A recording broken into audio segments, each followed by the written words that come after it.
Hello, everybody. This is Salty Devil Dog coming at you live tonight. Tonight is going to be episode 2 in our series of Meet the Founders. And tonight we have with us Amazonian Gal and theGiant92.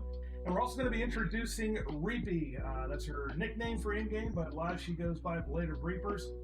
She will be, she's my wife. So as those of you that don't know that, she's my wife, and she is looking to get into live streaming and gaming and doing stuff like that. So this is an exciting debut tonight, so we've got a lot going on. So before we get started, I just want to let you know that this stream is sponsored by Rogue Energy. If you are a gamer or a live streamer, we intend... Holy tongue fumbling crap tonight, right? But anyway, if you are a live streamer or a gamer, we encourage you to go check out rogue.saltydogsgaming.com and save 10% on your order of the best hydration and energy drinks on the market. All natural ingredients, no crashes guaranteed, no sugar, and some of the best tasting stuff that I've ever had. I personally use it myself, and I cannot talk highly enough about them. So go check them out, and we thank them again for their sponsorship for tonight. And also, we are sponsored by TubeBuddy. If you have a YouTube channel, then TubeBuddy is an absolute must-have tool for you. TubeBuddy will help you with your search engine optimization and everything that you need to help you get your YouTube channel up to par and get you highest ranked on the search engines for anything that you upload your videos for. So go check them out at TubeBuddy.saltydogsgaming.com. Also, we'd like to encourage you to check out our new merchandise line. You can check them out at, you're not going to believe this, but merch.saltydogsgaming.com and see what we have and buy stuff and support us, and so that we can keep bringing you some low quality crap of content like we're going to have for you tonight. So, having said that, I'd like to introduce some friends of mine. These are my best friends in real life. Amazing people. They have been absolutely instrumental in helping me get started and carrying me through so far in my streaming career with gaming. And they've also had my back since I had to quit work and start taking care of Dad with the Alzheimer's. So these guys are just phenomenal, and I can't thank them enough for all that they've done for us. None of this will be possible if it wasn't for them. So this is a big honor to have them here in the studio tonight. I mean, it's an honor for them to be here in my studio tonight. Okay, so right here, this is Giant92, aka Tyler, and this is his wife, Amazonian Gal, aka Holly, and this is my beloved Reapy, Blade of Reapers, but I'm going to call her Reapy because I think it's cuter. Oh, sorry, Reaper Girl. She did change her name recently. My bad. Again? Reapy. So, yeah, this is an exciting night, and we have a lot in store. Actually, we've got nothing planned, and we're hoping to just wing it and just create all kinds of chaos because that is what we do. So, being in the studio, I do not have enough microphones to get us hands-on one-on-one, but we would appreciate your feedback in the comments, in the chat room. If you can let us know if the volume's okay, if you can hear us, any adjustments that I do need to make, please tell me, and I'll do it so that way we can give you a quality content of stream tonight. So, all right, let's begin. Amazonian, you go. Oh God. Tell me about how you and John hooked up. Yes. Yes. You did this on purpose. Yes, no. This is gold already. 100% approved. All of this is completely unscripted. I have no format. We're just... No, you knew you were going to freaking do this. I don't want to hear that. Anyway, let's hear this. Okay, so it was, 6 years ago. We were both on Tinder. At the time I was expecting was... Why are you giving me that face? Tinder? Yeah. I thought it was OnlyFans. No. Super consistent. And we matched, and we were talking, and I ghosted Tyler. Nice. I should have took that out of the head. Oh, shut up. I should have worked, but... I'm pretty sure my face is as red as your shirt right now. But, we were working separate shifts. I was always working weekends. He only had weekends off. Little did I know that, like, 3 weeks later, I was going to get offered a job Monday through Friday. I'm like, great. And then 2 years later, I came across his profile again, and we matched again, and we've been together ever since. Met in December 2017. We proposed to me in August of 2018, and got married on June 30th, 2018. So you guys got married June 30th. This is what, a year and a half now, right? Yeah. That's pretty awesome. So tell me, what was the best thing about your wedding? This is a trick question. It's definitely a trap, and I want you to be very careful and think about this. That's hard. Me. I was the best thing about the wedding.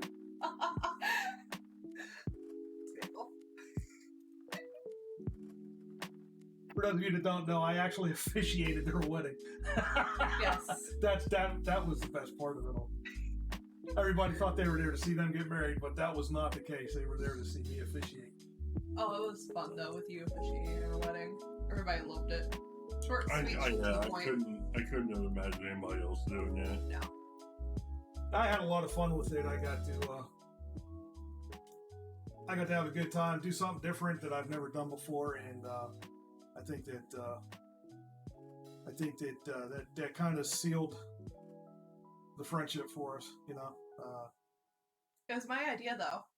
We should have DJ officiate our No, wedding. it was not. It was my idea. You're like, ooh, I like that idea. You got some hurt today. Wait, did the camera freeze up? Did it froze the camera? No. Yeah. Oh, okay. No, wow, it's really lagging bad on the iPad. I got scared for a minute there. I seen that. I heard all this hot air blowing around, but I didn't hear anything, and so I was wondering what was going on. And then here she hadn't started talking on the iPad's trying to catch up. So it's cool. Okay. Okay. So tell me a little bit about yourself. Where are you from? Tell me about Meredith and bring the whole Demon story. Spawn. No, I'm from Valheim. I went to school right smack dab in the middle of a cornfield. Literally, your drive is like cornfield, massive school. Born and raised in Bell Fountain, so lame town. Bell Fountain, that's in Ohio, right? Okay. Yep, Bell Fountain, Ohio. It's spelled like Belly Fontaine. It's spelled weird, but Meredith is 4. She's turning 5 in April. She's in kindergarten next year, and she's so excited. And she just drives me crazy, makes me pull my hair out. Worth it. I love that girl, man. Especially when I load them up on sugar and caffeine when they aren't working. I love it. It's great. That does not surprise me. Make Tyler talk now. He's just sitting over there being quiet. No, that's why I'm having you talk, because I've been enjoying it. He's a good too. So, you guys met on Tinder. That I didn't know that. Twice. Like you didn't learn. Neither one of you learned your lesson. I guess I didn't take the hint the first time. I'm not a very good hint taker. She's the one that I'm worried about. You know. You proposed She's to the me. one I figured. You're the one that said yes. Nobody held a gun to your head saying to propose to me, other than my dad saying, "When are you gonna marry her? When are you gonna marry her? When I are you gonna marry her?" blame your dad. Every time- So that brings me to a question. Okay, you've got family down in Tennessee, right? Mhm. So how did this happen? How did your family get to Tennessee from here? Are they from here or are they from Tennessee? My grandma Donna is from Tennessee, and she decided that she wanted to go back down. So my biological mom and my brother and my biological dad followed her down, and now they've been there for 13 years now. Okay, So all right.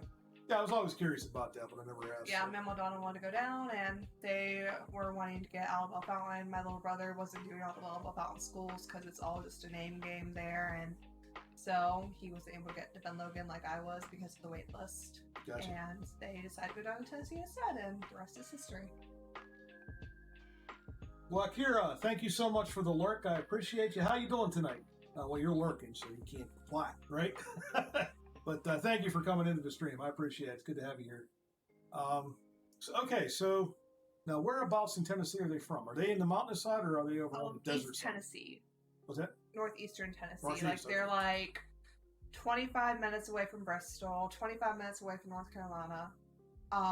So you can. It was fun one time. We went up to Roan Mountain and we were driving. Stop it.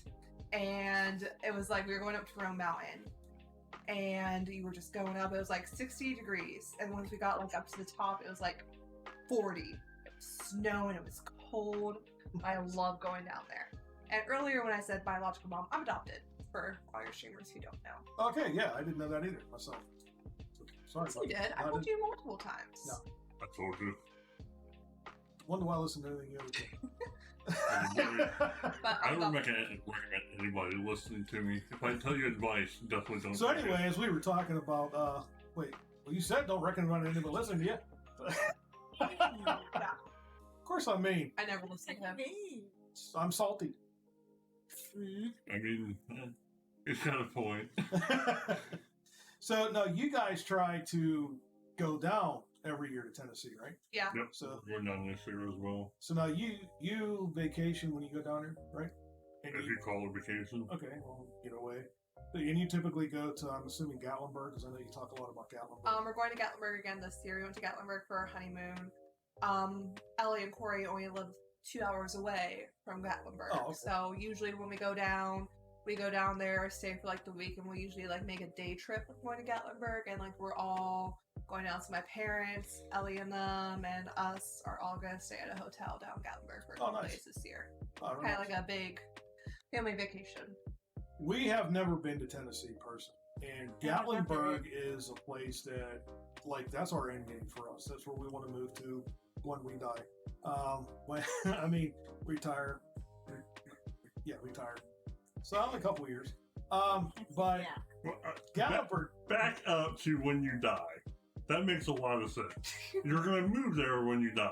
Correct. He has acid spread out there, and all the bears can go after it. They got to eat too.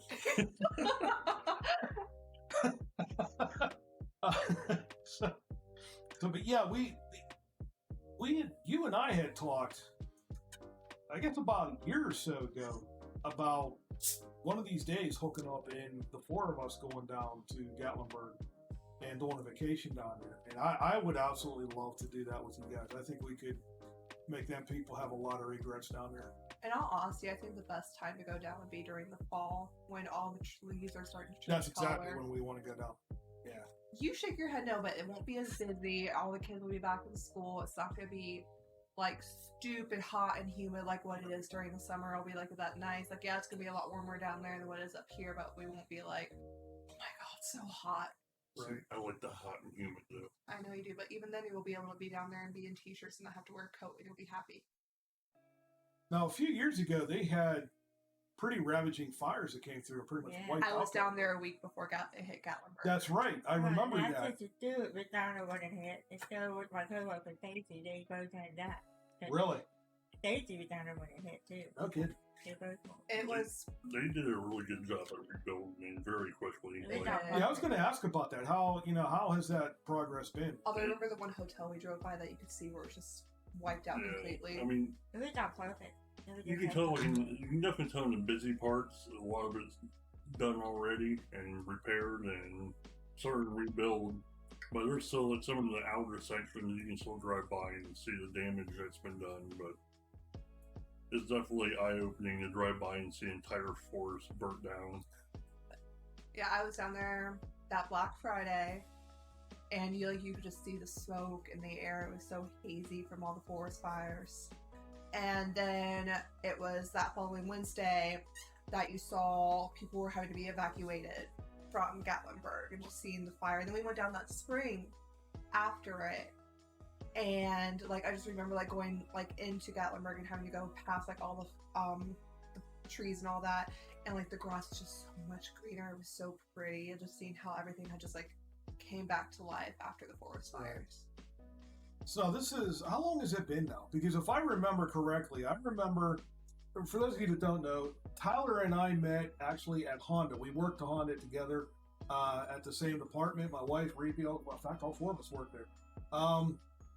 Tyler and I were working in machining for Cylinder Head for Honda, and he got transferred over to my department, and we actually worked the machines right next to each other. And then my luck, he just happened to come over and say hi, and it's been downhill from there. But anyway, but I remember that we were actually working, and Bev was our team leader at the time, and you got promoted to team leader while she was there. So, but I remember her talking to us about the forest fires down there, and she said that she always liked to go down to Dollywood and she was concerned about the fires encroaching on Dollywood down there, and about Dollywood getting damage from the fires down there. So now, in my mind, I'm sitting here talking about this, and I'm thinking that we're going back like a year or two, but this has actually been a few years now, hasn't it? I think Meredith was 6 months old, so it was 2016, and then we went back down in 2017, right Okay. before she turned 1. This dog is snoring. It's freaking hilarious. Yeah, this is my little buddy. This is Remington. Gunner's camera shy, but this is Yeah. Remington. He's my baby. He's also Mr. Parks a lot. The only reason why I distinctly remember that is because like I was so gung-ho about going to the Christmas store down in Gatlin in a Pigeon Forge so I then could get Meredith her first Christmas ornament and get a picture of her with the Santa in Gatlin at the Christmas place in Pigeon Forge. If they go with us, we're taking them go-karting, and I'm putting him in the wall. Yeah, but I think they'd also really enjoy going to Ripley's Aquarium, like going into the like where you go and like you're under all the water and like the sharks are swimming above your head. Oh yeah, that would be cool. I'd love to It's see really that. cool with Ripley's Aquarium there. Well, it was closed when we went there. Yeah, they were still. I think it was just one of their fluke things because they've been up and running ever since the forest fires. I went back down Ripley's in 2018. It's been a while. No, not 2018. We were together, so it was probably summer 2017. You want to know a fun fact? No. Holly talks a lot. I'm more Winded. informational Winded. than what you are. When I say winded. Did you just call her a gas bag? Yep. Gotcha. That's one of the gassiest person I've ever freaking met. Have you met Salty? I mean, hello. I have a reputation to maintain here. No, but you are like disgustingly gassy. You married me. I know. So, Giant. That is a really stupid name. I keep seriously. Where would you even come up with something like that? I mean, what would make you think that name would apply to you? You know what? I have no idea. I have no idea. I mean, obviously you're just a little dude. I'm very little. I mean, like whopping you're, 5'2". that's exactly. And I can't. So you come out with the Giant, and we know it doesn't mean that thing. And so, I just trying to figure out where this stemmed from. In fact, okay, guys, we want to put this into perspective for you. Okay, so I'm 5'9". All right, he's 5'2". So what we're going to do is we're going to stand up side by side so that you guys can see just how short he is, and then you tell us in the chat if you think that the Giant is appropriate for him. So here we go. I wasn't even going to fit in frame. I'm not going to fit up. I don't fit either. It doesn't matter. I'm 5'9". No,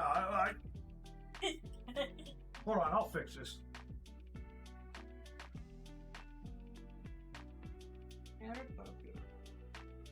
I am 5'9". I just don't get it. So please explain to me why you think he should be called the Giant. Hey, don't stop. That's bad stuff to work for. Yeah, no. $50 out.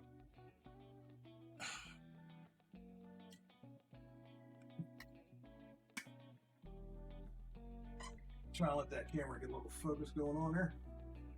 No, it doesn't need to focus on him anyway. No, the camera's having enough focus. Yeah, right that there, right camera there. is Is not happy. Sorry. This camera has been blurred. You broke it. Well, it has me in frame, so yes, it's broken. Luckily, I tell that one.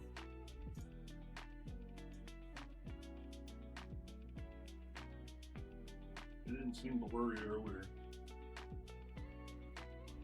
No, I was probably just trying to refocus after. Oh, there it goes. Salty to the rescue, folks. That's the first time you ever heard that. So, All right, so we got your wife done and over with, so that's cool. Let's let's talk about let's complain about. I mean, let's talk about let's Spit it out. How you doing, hon? I'm fine. So, Tyler, why don't you tell me a bit about yourself? What lab were you spawned in? I was born. Bullshit. Hatched. I was hatched. I weighed over pounds when I was born, but born Salina, and I was in Ohio back in wonderful year '92. That's when the legend me being made. Mm-hmm. That's where I was hatched. Right. Moving on. So now, have you lived in Ohio all your life? Unfortunately, yes. And you've lived in Ohio all your life too, right? So, what do these poor people ever do to deserve this? So anyway,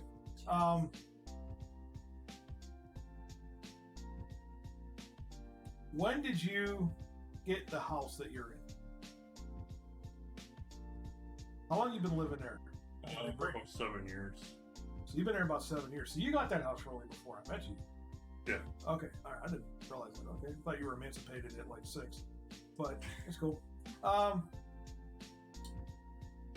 Now you never graduated high school, right? You were. No, I graduated. You failed every test you tried to take for your GED, right? Right. No. And that's why you can't get a job any better than cleaning ovens at McDonald's. But I don't know. It's what you told me to ask. It's right here in the key cards. Now, Your key cards are broken. now your brother Keith. Now he's a gamer too, right? Correct. Okay. What's so funny about that? That's funny. Correct. So I mean, what's that all about? The one that got shunted out of our Discord channel. Yeah, I wasn't going to go there. He thinks it's funny, so. But That's yeah. fine. Yeah, there has to be a certain way that you need to carry yourself to be in the Salty Dogs, and it happened. It's all cool. He's a good dude. Just made a mistake, and that's all. We all make mistakes, but he apologized, he owned it, and so be it. But he's a good dude. I like Keith. I don't have a choice. No, that's how I feel. But anyway, so now you had told me before you bought your gaming computer, you had told me that Keith and I had inspired you to get into gaming. Yeah, my brother is big into console gaming, and I was always into console gaming, just not maybe playing once every couple months. And then me always talking to you and hearing you talk about computer stuff, and I had just no idea what the hell you're talking about. And so it made me, I'm like, well, I started looking into it, and I'm like, well, it wouldn't hurt to get one, to get a higher end one, just so I don't have to worry about it, and I can play around and figure it out. And now that transpired into, I pretty much live on the, wow, pretty much, squirrel. Pretty much live on the computer. My name is Tyler.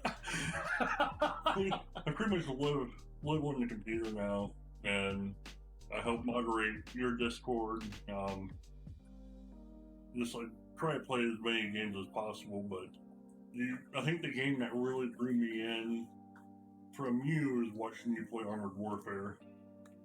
And I'm like, well, you get the strategy of it as well as getting to watch stuff blow up, and I mean, who don't like that? So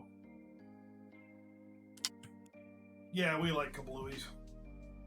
So I've been playing Armored Warfare pretty much since it came out. Probably about, 4, 5, maybe 6 months after it was released. That's how long I've been playing it. Carried me through some times when I was going through a lot of physical problems, and Armored Warfare was just a chill game to play. Technically, I started out with World of Tanks, but it's just so toxic that I was looking for an alternative, and Armored Warfare happened to be it. With the PvE mode that they have there, I just, started rolling that. And it's just fun. I just met a lot of cool people through that. So, in fact, our founder last week, or 2 weeks ago that we met, was Drakenfels, that we did our first in our series with. Him and I actually met via Armored Warfare. He's a good dude. He's much better at it than I am because he plays it all those breathing moments when he's on at work. So he's actually really good. So he's got his own battalion over there, as do the Salty Dogs, and he's a good dude. So for those of you that tuned in 2 weeks ago for our first in the series of Meet the Salty Dogs founders, you got a chance to meet him then. That was a really good stream we had. You were in a chat trolling me.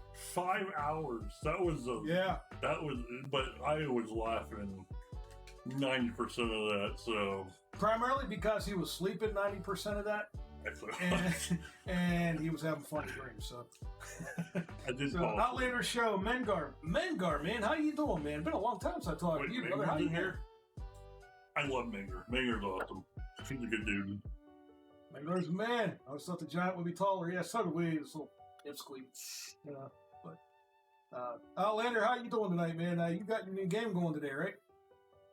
Have you played it yet? Streaming it yet? What's going on with that? Sexy time, babe.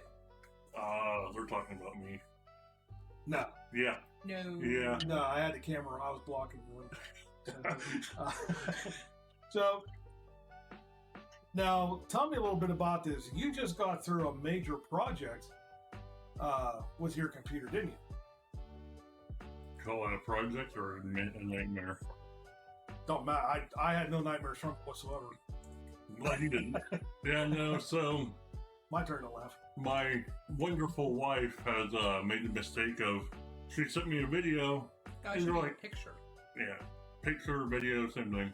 But they built a gaming desk and put the PC inside of it. I'm like, well, heck, you know what? I guess that's what I'm doing. And it looks a lot better in pictures. That's all I gotta say. Mistakes were made when I showed you that. Well, this was your first time even tackling something like that. You didn't know a lot about. Yeah, and the computer aspect, I know a lot about the components, but I have never took a computer down that far. So let alone building a whole new cooling system that I've never touched. I've never had to take the cooler off the CPU. I never, other than what was just putting in a new hard drive or taking one out or RAM, I was about to extend my skill. So it was definitely trial and error and a lot of shaky nerves. You should have seen me when I was putting in my 3080. I'm like, well, if I break it, I'm not going to find another one. And so I'm putting it in, shaking real bad, terrified, but it turned out good and works good, so I can't really complain. So how's the cooling on it? Oh, it works great. CPU doesn't get over 50 degrees even under high load, and it's a Ryzen 7 3800X. Good. And I got that overclocked to 4.8, so I think I did that right, surprisingly. Very nice. Only took 15 fans. And you learned a valuable lesson after you first booted on your computer for the week or so, right?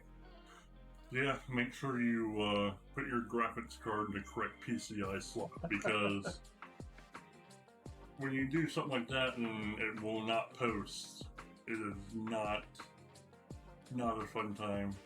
Mangar says we should be playing Uno around the table while doing this. No, Manger, we should not, because you will see this table right here get yeeted out the window. Yeah, when I hit my rage. But hey, on the bright side, playing it by cards, we won't disconnect from the server, right? Get mad.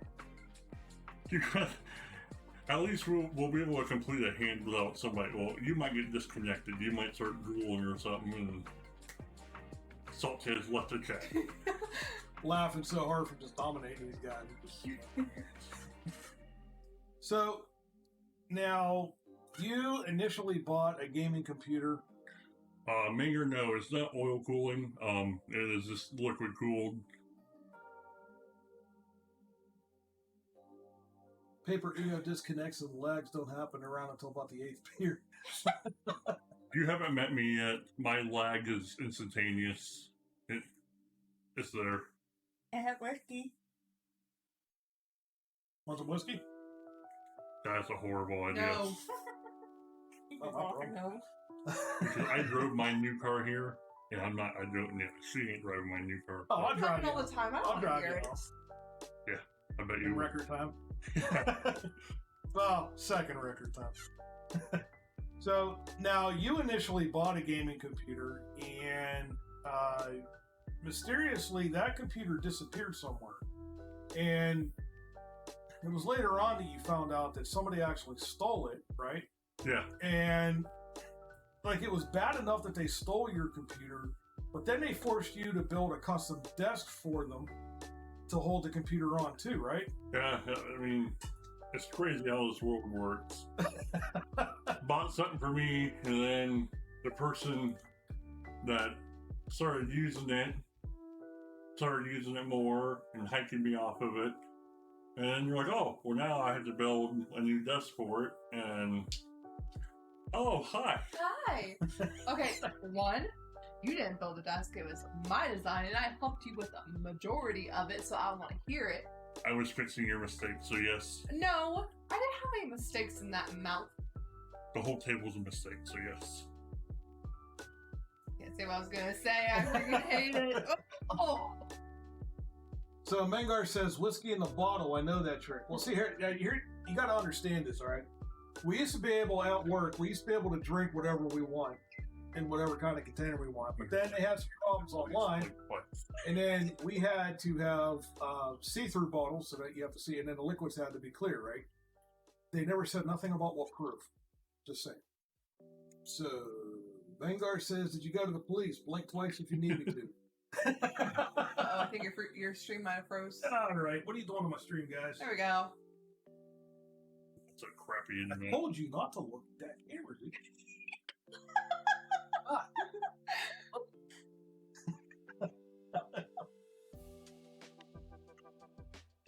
Mountain Dew, if you're watching, please sponsor me. Watching. Yes, and make sure you're watching real good, too. Watch it very well. Like I said, there's a lag. My English is broken. Lagged a bit, but it's back. Yeah, I don't know what you did, Mangar. It's broken, but it's cool. The mouse in the back of his head said, take a little break. So, speaking of custom-built computer tables, you did a small project for a friend of yours, didn't you? I don't have friends, so I don't know. That is correct. But this guy that apparently she was not the only one that forced you to build a desk for her.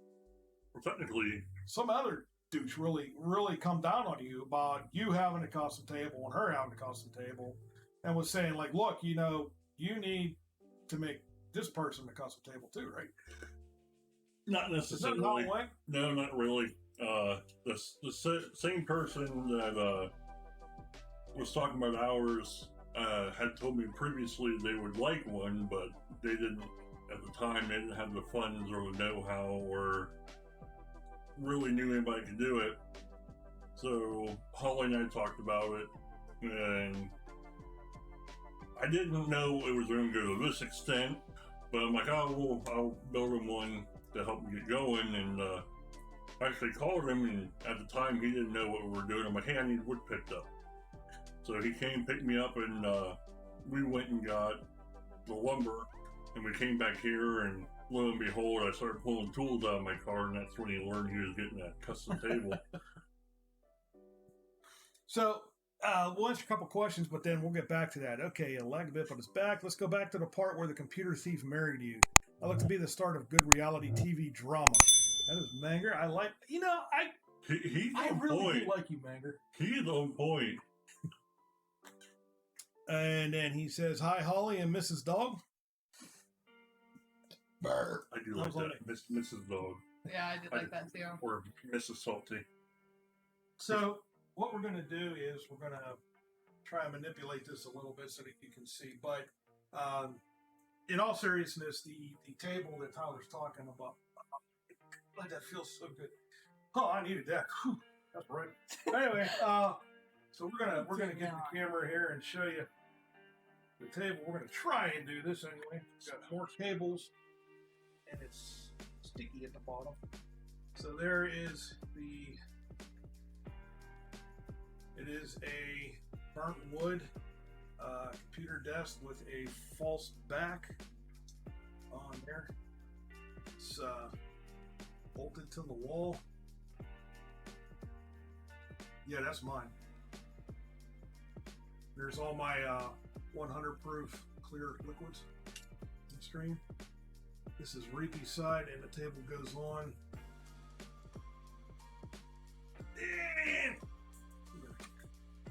And eventually we'll get up everybody goes all the way over to, oh, there. Just go to the other side of the engine. So you can see it goes around. So that was a good day for us. We were outgrowing what we had, and what we had was, we got most of it generic. You show the Remington too, you know.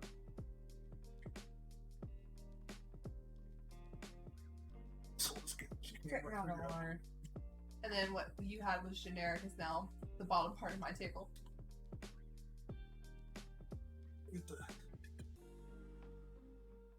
Huh. Actually set it down pretty good.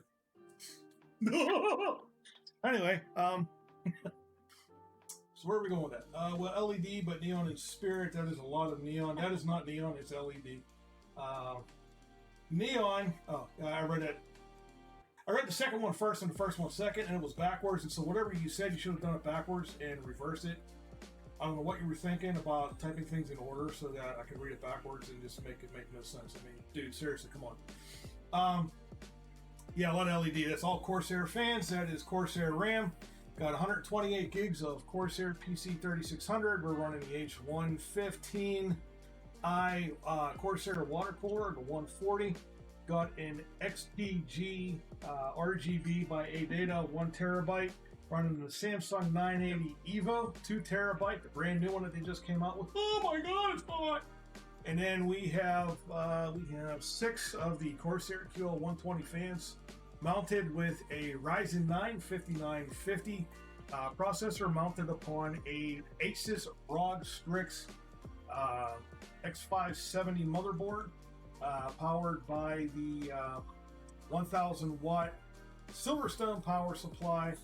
And video out is my RTX 2080 Ti. I was trying to think of the RTX, but I remember. I will comply with that in the future. Understood. That's good. That's good. Let's see. It's good. Gaint, you a Kids in the Hall fan? I know what that is.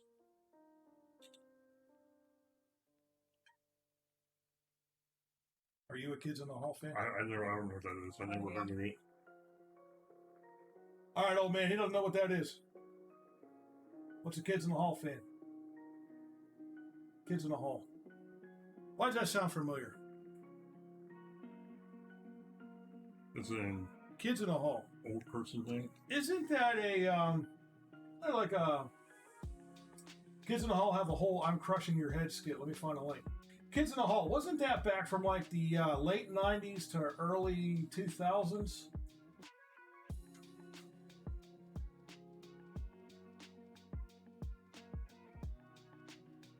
Razor's here. He said dirt. That's his mating call.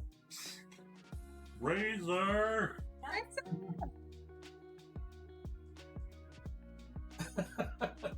Little piece of candy. Ooh, piece of candy. So Razor, I think Ooh, piece of candy. I think your Oh, yeah. link didn't go there. Was it Minger or Razor? Canadian sketch comedy. Yeah, that's what I thought it was. That was Mengar, but Razor's the dirt master. Piece of candy. Oh yeah. Oh, yeah. Just for Razor. Stupid, right?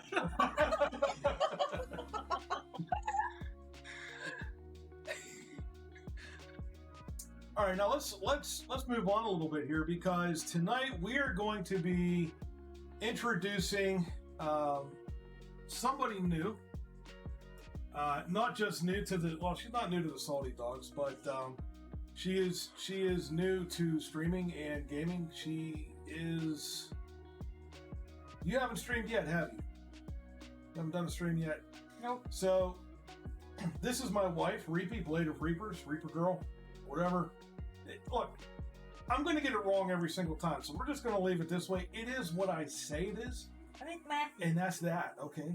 But Reapy, you your name is Angel, and that is completely a lie. And your parents should be, banned from life for blasphemy. But anyway, you're interested in getting started into streaming. Yeah. And what kind of content are you looking to stream? I'm really trying to do, of course, Normal Warfare. Destiny 2, once we should get to start from the beginning with the new storyline. Among Us, Uno, Minecraft, the new game we just started. That game. Farming Simulator. Yeah, 2019? Farm Okay. Simulator. Need for Speed once I get back to getting better at it. Mengar, that would be no. What? Well, Razor said, "Welcome to the streaming world." Mengar calls you Mrs. Dog. Romeo Victor! Romeo, baby! Oh, damn, well, that's lovely. Yeah, I bought it just for this occasion. And Mengar asked if you wanted to play Star Trek Online. I was like, yeah. Yep. Romeo, how you doing, buddy? Romeo's my dude. No, Romeo's my dude. Ooh, there's about to be a custody battle over Romeo. Yeah, God, straight. I am still alive. Well, that's good. That is a good start to things, being alive. Spring break finally started too. Where you were arrested down in North Carolina. Razor with Romeo is everyone's dude. I thought I was your dude when I came in. You're my side chick. Yeah, that was true. So now excuse me. But you're looking to do a lot more than just streaming, right? Yeah. So now tell me a little bit about, outside of gaming and streaming, what it is that you do and what you're looking to get into. I'm not going to do some regular sales videos to talk about my personal implant and all the different things and things, maybe while I'm outside. If I hear anything, I could try to do some practice videos. Maybe something with the crocheting. The things that I do with crocheting, maybe show off and stuff, is what I make and sell. Just random stuff or whatever, and maybe talk some things about my life and what I've gone through growing up. Why don't you tell us a little bit about that? About Some of the things that you've gone through and what happened to you when you were younger and growing up and stuff like that. well, I was born deaf, so my mom really had to struggle to find ways to figure out what she could do for me being deaf, because back in the 70s, even earlier than that, there wasn't a lot of knowing about deaf people, and she had a teacher come to my house when I was about 9 months old to teach me how to speak. Picking up sounds of like cut, like cat, and all the different sounds, putting my hand under the throat. She came to my house for, I would say, about a year. I started going to school at about a year old. And I went to that school until I was like 15. They held me back. I didn't graduate high school until I was like almost 19. Now you're talking about the Paul Institute? Yeah. And that's a school just for deaf people? Yeah. Okay. So I went there until I graduated. So I was there So tell me a little bit about the Paul. Like what do they do for It's okay, a so private- now I gotta think that you got a child that's coming in that is deaf. Really doesn't know anything about the world, can't hear. And they're coming into this school. So how do they take you from point A to point B in your life to be able to function in society with that? How does that work? They're very strict within what they look for in the students. They don't allow sign language of any kind. Okay. They only believe in that you should only speak. Learn how to read them. And they kind of hold you back. Okay. I really never did like that school. So, if you ever try to use any sign language, you get in trouble for that. And all they care about is you have to go to speech, you learn how to talk, and you wear a hearing aid with the box, I don't know what they have now. A lot of the students now have coaching exams that the parents put them through if they get that. And you do go through studies just like all the schools have. I thought they had them. And but their studies are different than what mainstream schools have. Okay. And it's very weird in what I've gone through with high school. Now, thankfully, we had a program when we were older that we could go to a school right by default was sitting at South High School. We kind of wanted to help us learn the mainstream. It really didn't serve much of a purpose, and I didn't do too well with that school at all because I didn't feel like I learned anything much from there. And I felt like they don't feel that you should do what deaf people should really have in both roles.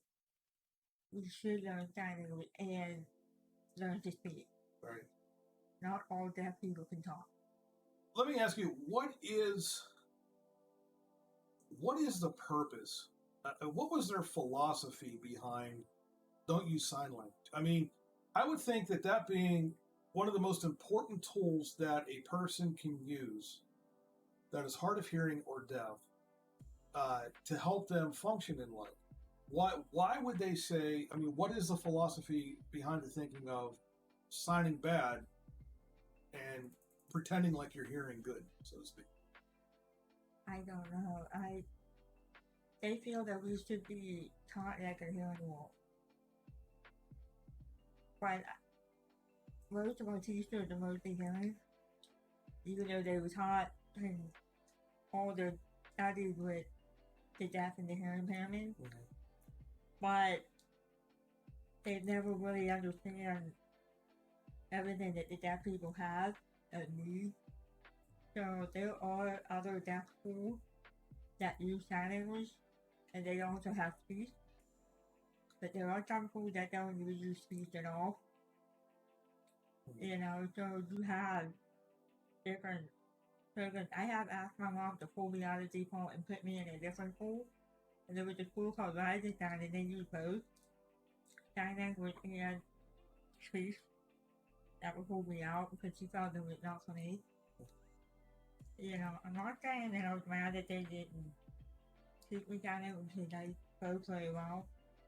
But a lot of it's not from the school, but it's my family too because I'm hearing on both sides of the family. Right. You know, so that's why I speak so well. But I wish I had sign language in my school. Because all my friends signed it and I have no idea. I used to sign, but I lost it when we went separate. Yeah. Yeah. Now, you had some other physical conditions that were pretty tough episodes for you in life, right? When you were younger. And so can you tell us a little bit about that? I was born with the cleft lip and palate. Basically, when you're growing in your mother's womb, your mouth and everything kind of closed in. So when you're growing, it kind of opened up. So the roof of my mouth had never really closed in. So when your mouth opens to grow, you have a root in your mouth. But it never did that. So I had an opening here and a hole up in the roof of my mouth. So when I was born, I had all of that. So if they would feed me with water, I would literally would choke from the milk, and I couldn't, drink out of my mom or anything. Right. So they couldn't really do any surgery on me right away. But they had to literally make a special kind of milk out of a bottle that would be thick with like special syrup. And then they had to do surgery. They basically did close the open it, which you see the scar there. And then I can't remember how many months old I was when they made the roof of the mouth to do the surgery by Dr. Garrett, which he was amazing. And then he did that. I went through 18 years of surgery, mostly in my mouth. I've had jaw surgery. I've had my nose broken in 4 places. I have no idea why. They've had to cut a piece of my chin bone to put in my cheekbone. And they also had to cut a little piece of my top lip to put in my bottom lip. I mean, I've had a lot. Now they pulled bone out of your hip too, didn't they, for something? They had a piece of my chin bone because it really long. Right. And they put it in my cheek. Oh, didn't you have a bone taken out to have some bone out of Yeah, your hip? that's right. They had a bone out. They took a piece of my hip bone to put up here. If they never did that, I would not have my implant done. So thankfully I had that done because I had no bone up here. Because of my, Right. yeah. So now you had a condition where your bottom jaw grew I'm very a long. lot, right? Yeah, I'm very long and severely underweight. So instead of my jaw being lined up, I'm like there. Now that led to a lot of problems for you in other ways too, physically. Didn't that create other problems for you? And can you tell us a little bit about that? Yeah, I did have my jaw surgery done when I was 16. That was my adjustment in mine. I went from 125 pounds to 99 pounds when I got my wire cut. Wow. I was tiny Now you little say kid. jaw surgery. Now what did they do for that? They basically cut my bone here, and they put that back. And then they pulled my upper jaw out. So they lined that up perfectly straight. I had to have braces put on for 2 years first. Because all of my teeth were literally crooked. My top teeth, one of them was completely twisted all the way around. Oh wow. Yeah, and then the other one was just kind of, that's why I never smiled in junior. Right. And then I had the braces on 2 years, and then they did the surgery, and I was wire shut for 3 months. And then they cut the wire off in 3 months, and I had my braces taken off just the day before my sister's wedding. They told me about. So they told me that I may have to have it done because I was still growing, which I'm underweight again, which I never bothered to do again because and that's why all my teeth had to be pulled. Right. So I had upper implant done 2 years ago, and then I got the bottom pulled naturally. So I think it's good. So I know that in the 20 years, well, it's been 21 years that we've been together now. I know that you and I have struggled a lot with, not maritally, but we struggled a lot either financially or physically. It's always been one thing after another with us. And I know that when I met you, you were an extremely shy, very withdrawn person. And when I met you, you were very, I don't want to say embarrassed, but you hated going out. You never would let anybody take your picture. You were very reclusive as far as any kind of social stuff. But you like to get online and go into like chat rooms and stuff where people couldn't see you. And then you could just kind of be yourself and let loose without having to worry about any comments and, stuff affecting your confidence and then about your appearance and stuff like that.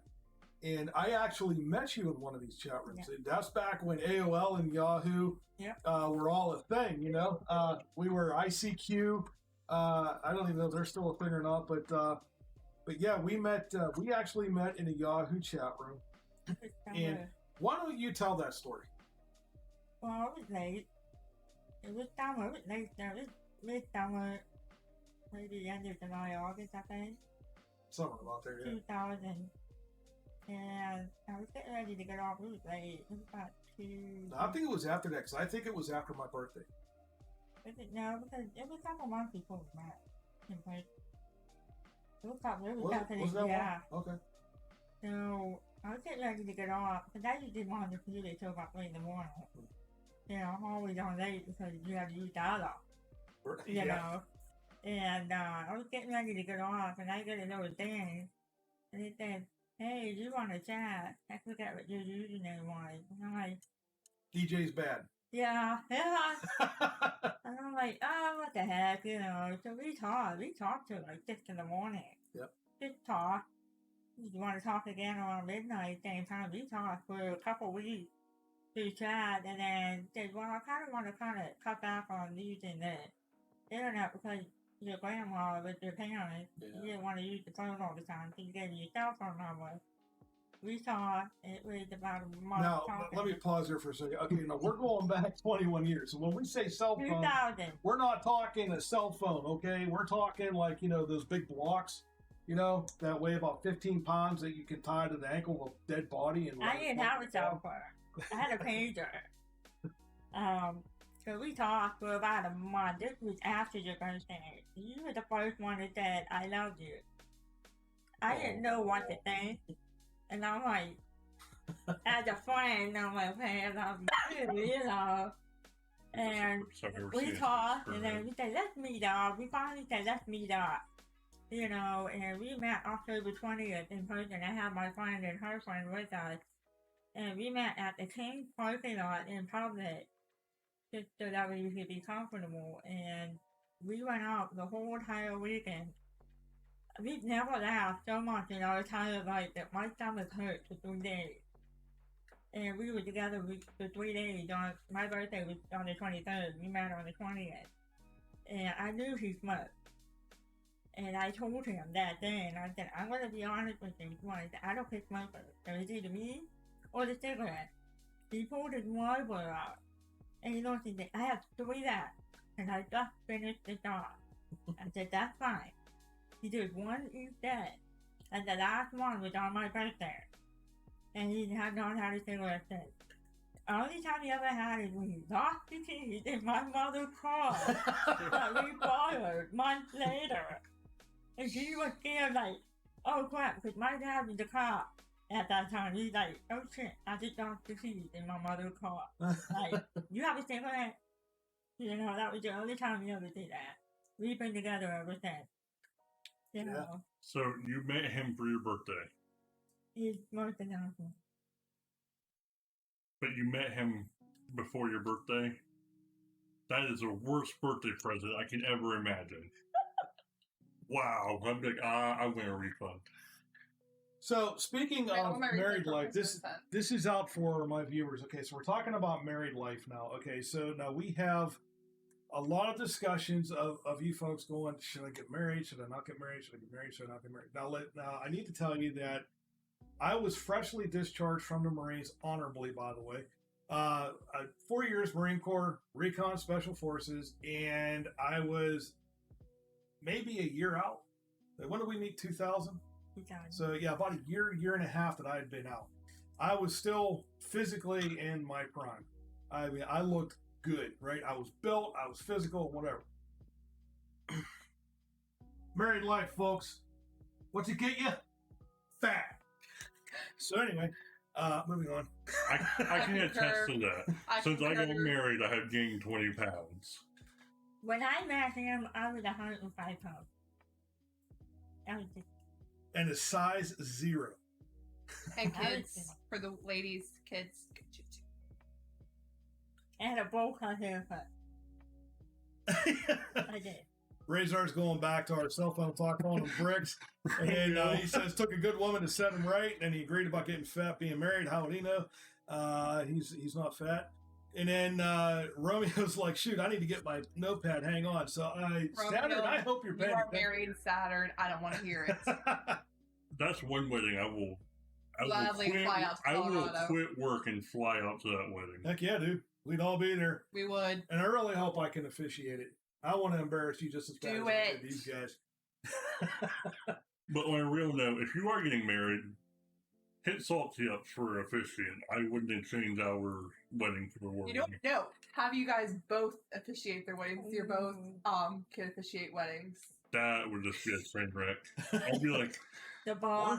We are here for crap. What's their names? What's their actual names? I like to call them by their game names. If you're getting married, please stand up. But I do want to say, this woman, that they are a perfect couple. She is stubborn, but she is such a sweetheart, and I love hearing them do their little play bickering back and forth, and I can't imagine them being with anybody else other than each other. Like, she you guys, need a medal for putting up she with does. That. She needs a medal. She needs one of the big giant freaking trophies. It's for today. But that's how you end a friendship, folks. But I love them together, and I would do anything for them. I mean, we live 5 minutes on the road, and he talked about, he's like, oh, we'll do interview over Discord. I'm like, I'll just come to your house. Like, so like I said, it's not the first time I've been there. Let's go and ruin your day. And we are here ruining everybody's day. Mangar says being married makes you fat. I want to know who my wife is in that case.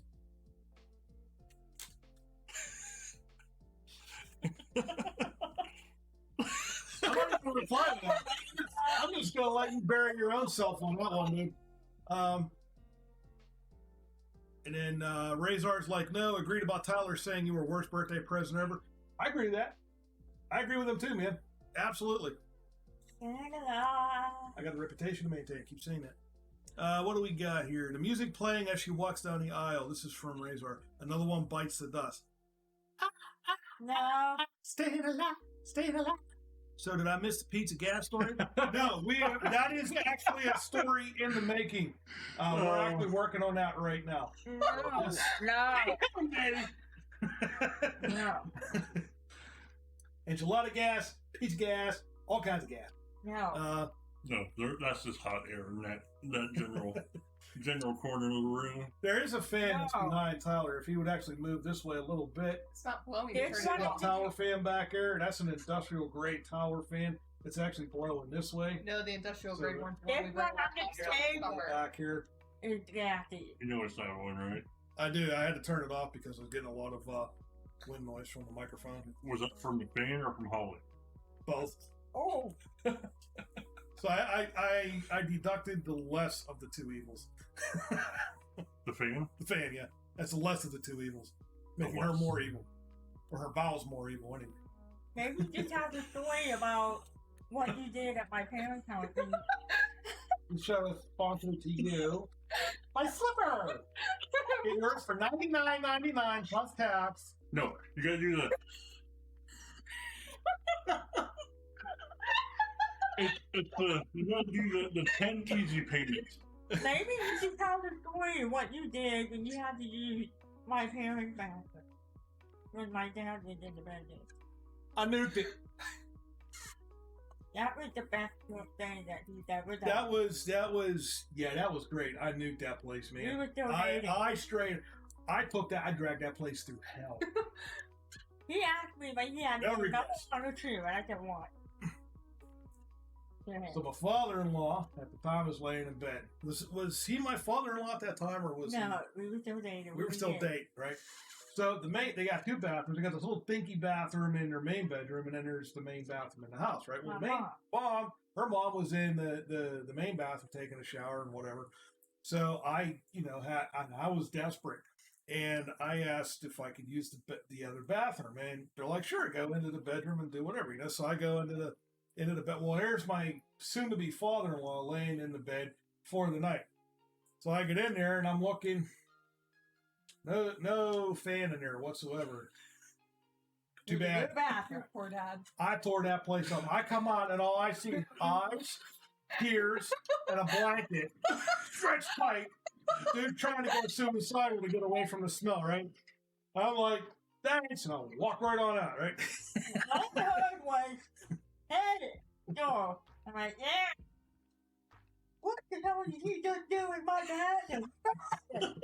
Oh my God, get in there. I'm like, you told me you just had to go number 1. You told me you had to go number 1. Marking my territory, man. He's not allowed to go in there anymore. Every time he visit, he goes in there on purpose. Yep. Never so proud. The pizza gas, is he referring to mine? Yeah. Oh. I I know love it. have Domino's. And the sad thing is, like, Domino's actually sound really good. I know she said the pizza, I'm like, you know, actually Domino's sounded amazing. And you know what? I like Domino's pizza, but what is it with their pizza lately, man? There is so much freaking garlic on there that, like, the planet gets bloated. I get That's why I like it. from I mean, I do too, but I mean, I just So- can't understand what's the deal with the amount of garlic they're putting in there. And that's when she knew he was willing to want. He was willing to gas her father. Heck yeah, dude. So that pizza gas story, I guess I'll lead into it. When we're building this table, You happen to notice the way he's sitting right now, folks? I'm gonna lead right into this one. but this room is very small, and they were working on. I think that's when you guys were working on taking everything down as we were building it. But anyway, the door was shut, and if I eat pizza, I feel horrible for anybody that's within. He don't feel horrible. We feel horrible. Yeah, I feel bad for everybody around me in about a 50-foot radius. He did not feel bad, folks. And mind you, it was all silent, and I didn't say a word. I just kept putting the table up, and I have Holly over here. I wasn't here. But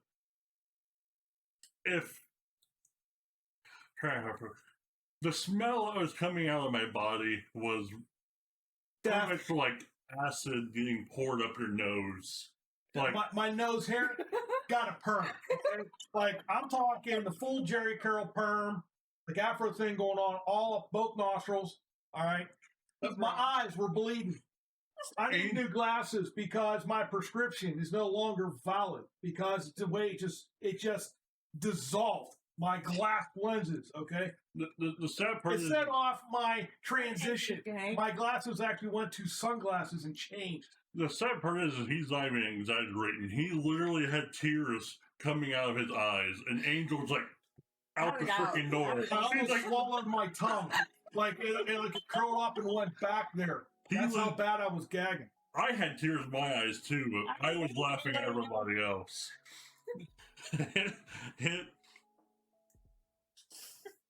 Look, he's pushing one out right now.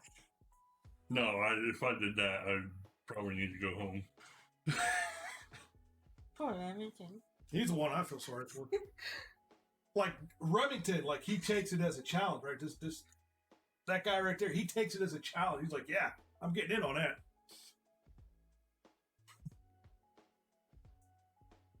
But yeah, we had a lot of fun with that. So okay, would make a skunk beg for mercy. Don't annoy the annoyed. Angel was a smart one. That's because I did that. So Angel, tell me a little bit about what it is that you're looking to do with your future of streaming, and you got a YouTube channel, right? Streaming and what? YouTube. Well, I'm just hoping to kind of build up some more content on it and Okay. monetize it and just bring in people, maybe find some more deaf streamers that are out there that stream as well. Find some more friends and things like that. So now, are you looking to stream to YouTube in addition to Twitch? Possibly. Okay. And folks, you can find her on Twitch. She has not started streaming yet, but you can find her on Twitch at twitch.tv/ Reaper Girl with the one. capital REAPER G1RL. Is somebody fart? Dog? Oh my god! I told you my dog takes it a challenge. I'm right, that's over there. I don't smell anything.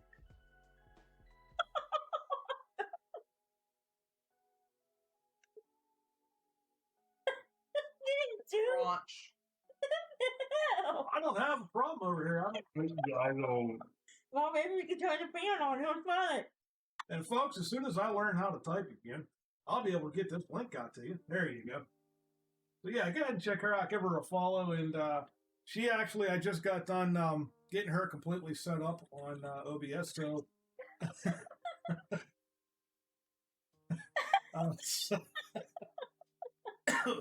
what you're saying is the giant farted and every run around was, yes, exactly. Sorry, that was me, and I have to say your internet is very sensitive. I don't know if the internet's sensitive. I just think your bowels are that powerful. And Rage was like, does someone need to go white? Yeah, Tim. You. But anyway, yeah, go check her out. Give her a follow on Twitch. She's going to be starting to stream soon. We finally got her set up with all new overlays. She's completely custom overlays and stuff like that. So we're looking forward to do this. So maybe our first stream or two, we might be doing some co-streams. She is a little nervous about it. She's not too comfortable putting herself out there, as you heard us discussing earlier. But she is looking forward to it, and I am as well. And I think it'll be fun. That the couple that games and streams together is a couple that stays together, right? So, excuse me. Amazonian gals like that. That would be that one. They only had to experience a raunchy booty once. I have to smell it all the time. Not my problem. I mean, you know it's love when she'll be dead asleep and I will fart and slowly pull the covers up and over her just so the smell will wake her up. That is called a Dutch oven. No, You do now that that's all called a the time. COVID test. If you smell it, you're good. Speaking of which, Reapy and I actually went out yesterday. Took my dad out, and the three of us got our very first COVID shots yesterday. So now that I'm able to move my arm again after that experience, we're looking forward to next month going back and getting the second Moderna shot. So I recommend that, please get vaccinated and get protected against this. We need to get above this. We need to get beyond this. And thanks, Raider. So yeah, good things. Normally I wouldn't care because I'm a hermit. I live here at the house, like most people do when they're at home. They live in their houses. But having Dad 82 Alzheimer's, it's kind of important that we look out for his well-being. So that and the fact that I have a VA appointment coming up on April 7th to get new glasses because he molded my last pair with his booty call. And so I was actually informed that they are not going to let me in the clinic unless I get my COVID shot. So, got my COVID shot. So good. Unfortunately, there's not a shot to get rid of me. Well, not out of a needle anyway. Barrel maybe, but not a needle. It sure looks like an accident. I don't want to get framed. Tell me a little bit about. You have a YouTube channel that we actually haven't done anything with yet. No, I don't have one. But we're going to be getting started on this now. Yeah. Now that we've got the studio done, we've got a couple things, but we've got the studio just about ready to go.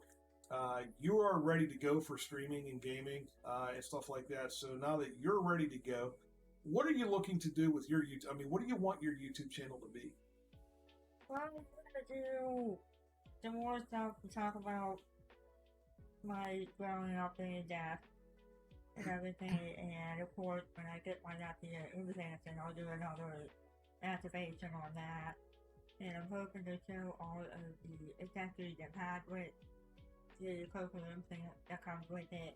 Right. A lot of people have asked questions about all of that, and I know there's a lot of YouTube they have more of that so people can see what's on there. Right.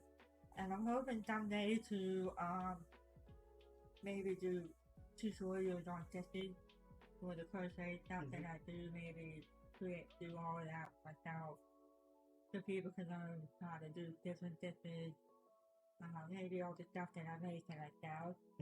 They can see all the items that I have made. Now, do you have a website that you sell stuff on? Yeah. What's the link to that? It's reapycorner.com. Okay, and that's ReapysKorner.com, right? Yeah. Okay. So yeah, folks, give a chance. Go check her out and see what she has to offer out there. I know that she surprised us. I don't know if I've got the camera with that in view. Directly above Giant's head is a There's a teddy bear behind you on the bottom. No, down. Yeah. There you go. in fact, all three of those. So that is Little Salty. Grr, he's a bear. She made that for me. Surprised me with that. That's my little baby. But she made me a sus hat. My color's lime green. If you look at the Salty Dogs logo that you see there on your screen, you'll see the green. That's my color. Sure, mine. Sure, bro. But she made us all sus hats. So Amazonian Gal, myself, Reapy, and we also have Kendra and Meredith have their own sus hats as well. No.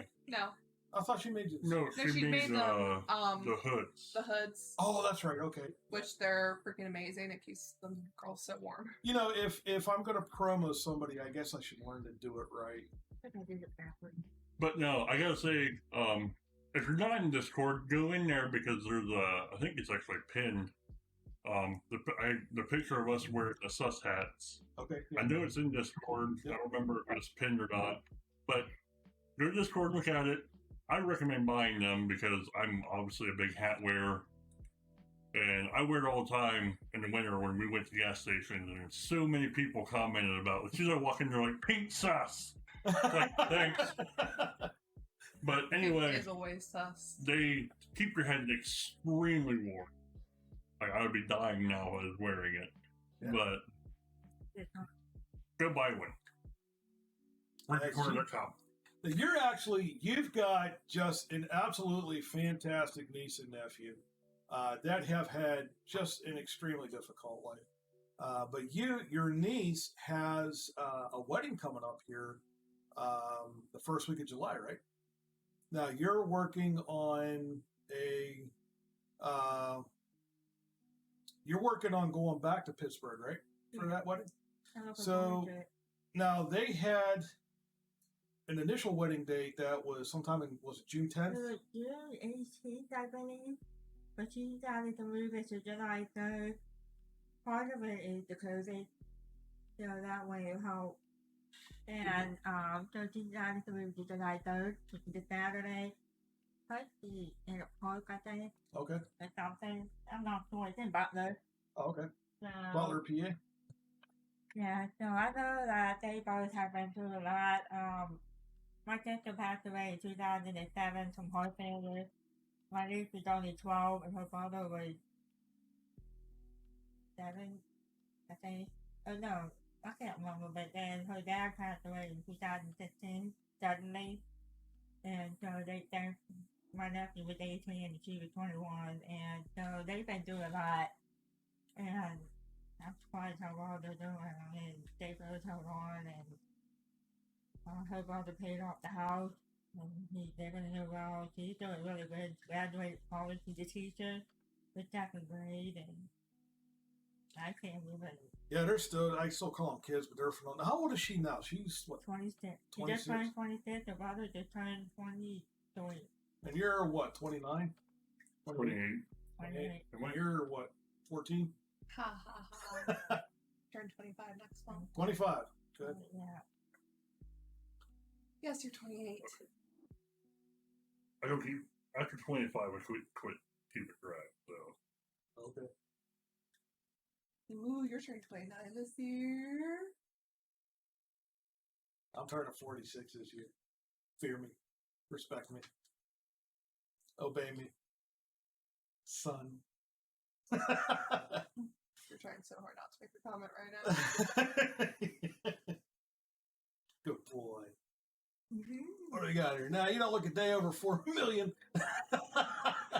Bangor's like just a bunch of kids, yeah. I hear you, these young whippersnappers. A day over 4 million.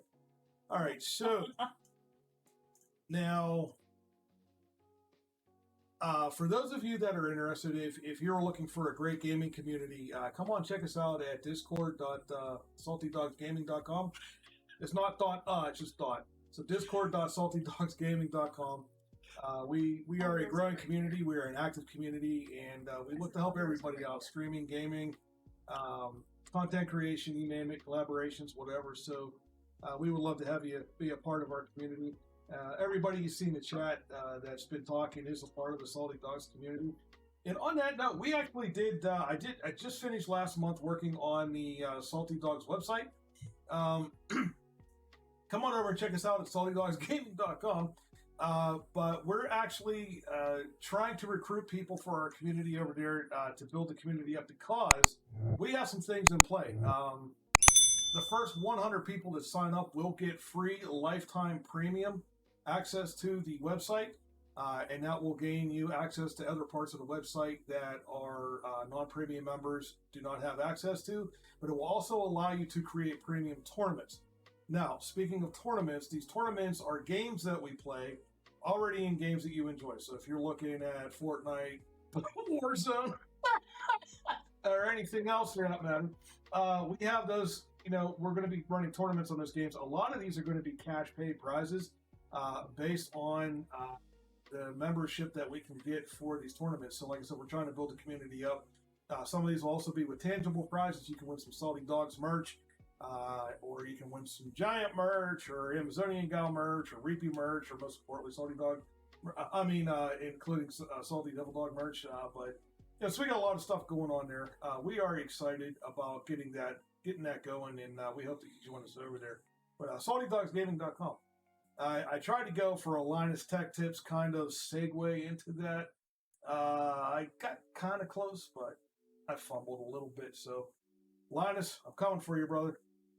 Can you win lasagna? Yes, I'm sure I can find you a picture of lasagna and give it to you. Whoops, I just kicked the table. And you just told me not to kick the table. Well, your feet are 48 feet long. So, why don't we talk a little bit about how we met? Sure. Can I play AW with you guys one day? Manger, anytime that we're on, you're always welcome to join us. You're part of the Discord community, buddy. Does it have a battle path I can buy? Down there. Want a picture of lasagna? Picture maybe. Razor, I'll make you some lasagna, and I guarantee you don't want to smell it or eat it. I believe it. Never double. Tyler's skill enough, he can burn water. See, Tyler right now, he's activated his avoidance, dissonance, resonancy with the question that I asked him. He's trying to go a Linus Tech Tips segue out of an answer to that question. Really funny story about we all were in the same apartment. That's where we're going to lead to. I wasn't gonna bring it up. He called me crying. He's like, DJ, for the love of God, don't bring it up, man, please. No, I can't handle it. And I'm like, cool deal. First thing we'll talk about. Why no?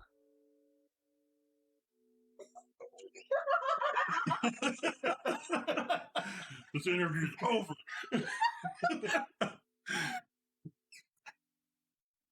I'll let you start. Nope. This is all you, buddy. We are meeting the founders. They already know me. Do they? Do they really? Do they really? They love me. I didn't know you were such a big teddy bear that said I love you first. Oh. Always. I wear my heart on my sleeve. Everyone's gonna want you nappy. Huh?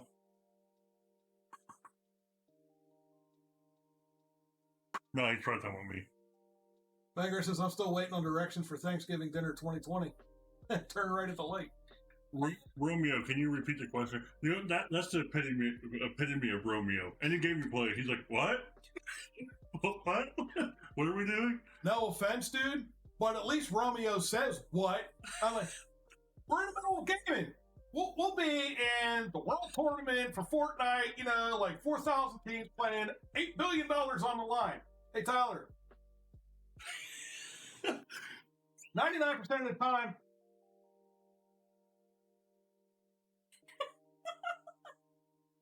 And meanwhile, I'll be going on. He'll ask me a question. He'll be like, hey, how do I do this? And I'll spend 15 minutes giving him detailed step-by-step instructions on how to do this, right? And as soon as, I swear to God, as soon as I get done, so how do I do this? And it's just, I just told you. I have a very bad attention span. I'm sure they can see I keep fidgeting.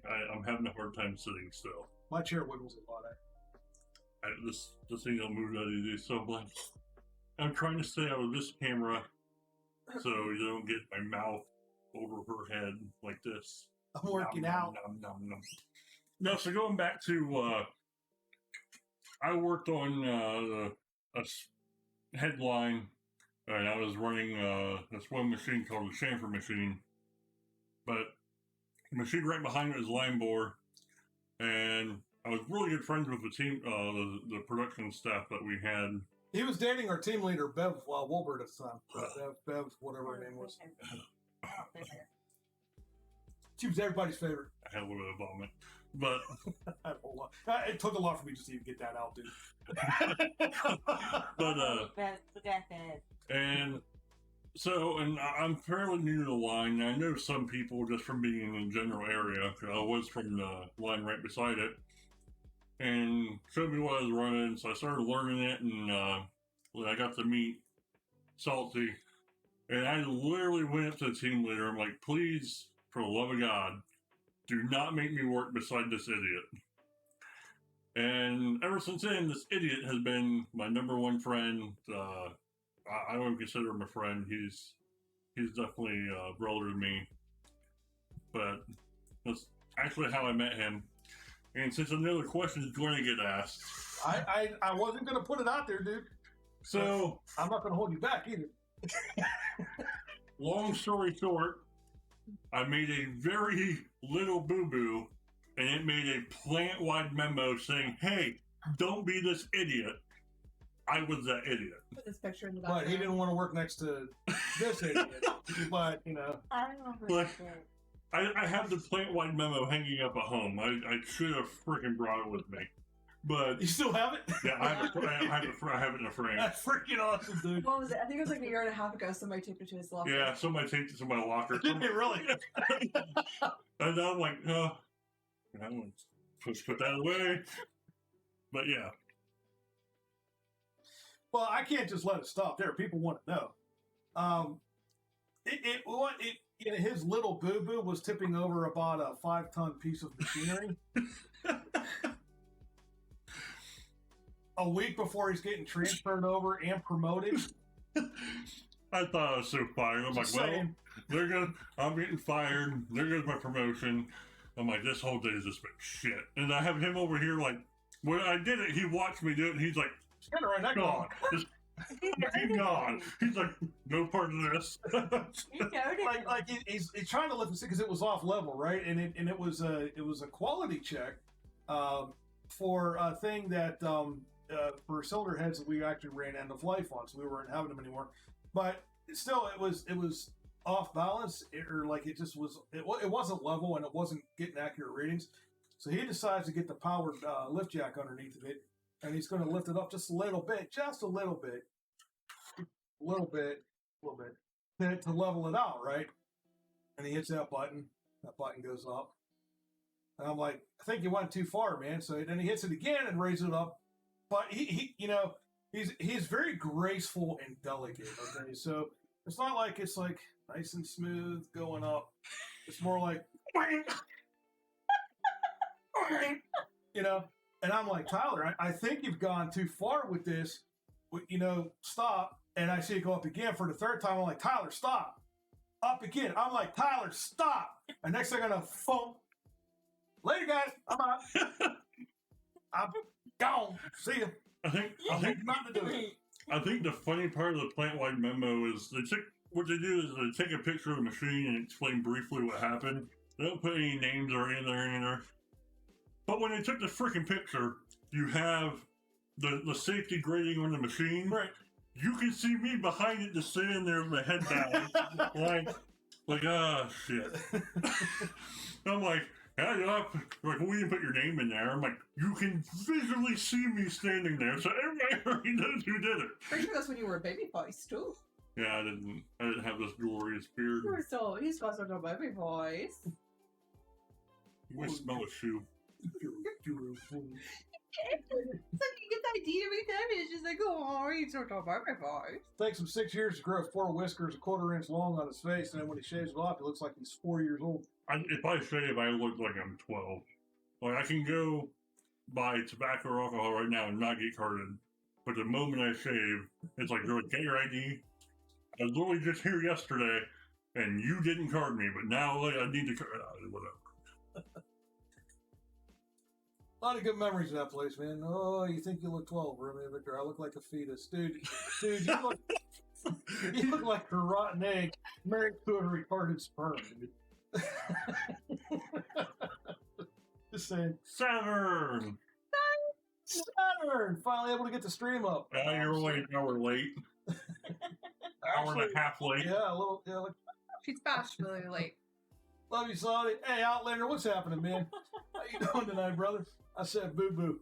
Oh, yeah, dude. It wasn't a boo boo. It was like a bam bam, you know? But Razor, to your question, I don't know who you're asking. If it was about, he said that who said I love you first. I don't know if he's I referring think to it's you referring guys. to you two. Yeah, which one of us was? Definitely me. I'll fight you for that. What? I'll fight you for that. Fight you for what? Well, I love you more. Okay. He knows. He's learning. The dude is finally learning, man. But if they were referring to a holiday night, I was definitely the one that said it would be first. Christmas Eve. Biggest mistake ever. Says the one who drove to my parents' house at 2 in the morning just to drop a card off in my mailbox. You mean duct tape in here? For me to read it when I woke up in the morning. Didn't even get to see me, and then he drove back home. I went to bed. Yeah, I'm in the mountains with no internet. You can't blame me. Move the mountain. Simple. Move the mountain out of your way. Just what we do. Just like this. Just walk right around Tyler and then just get signal. Ew. See, a lot of people, we don't like to do the, the tin foil on the head, kind of thing because of, the alien stuff. But we actually like to put a nice big foil hat on top of his head and then just so that we can get a good signal. I wear the tin foil inside the hat, so it's full reception all the time. He dropped it off in the mailbox because he couldn't spell your address without pictures. Pictures and pop-ups, man. That's exactly. Ever wonder why Ohio's so flat? Yeah, because it's round on the ends and high in the middle, man.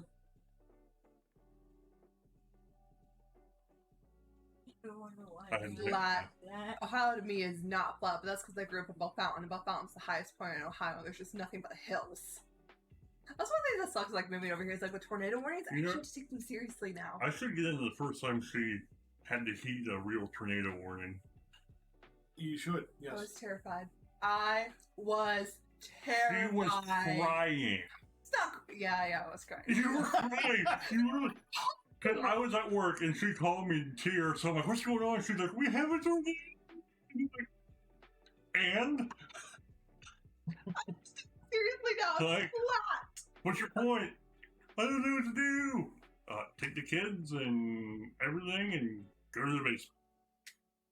If you hear the house being torn apart, don't come out.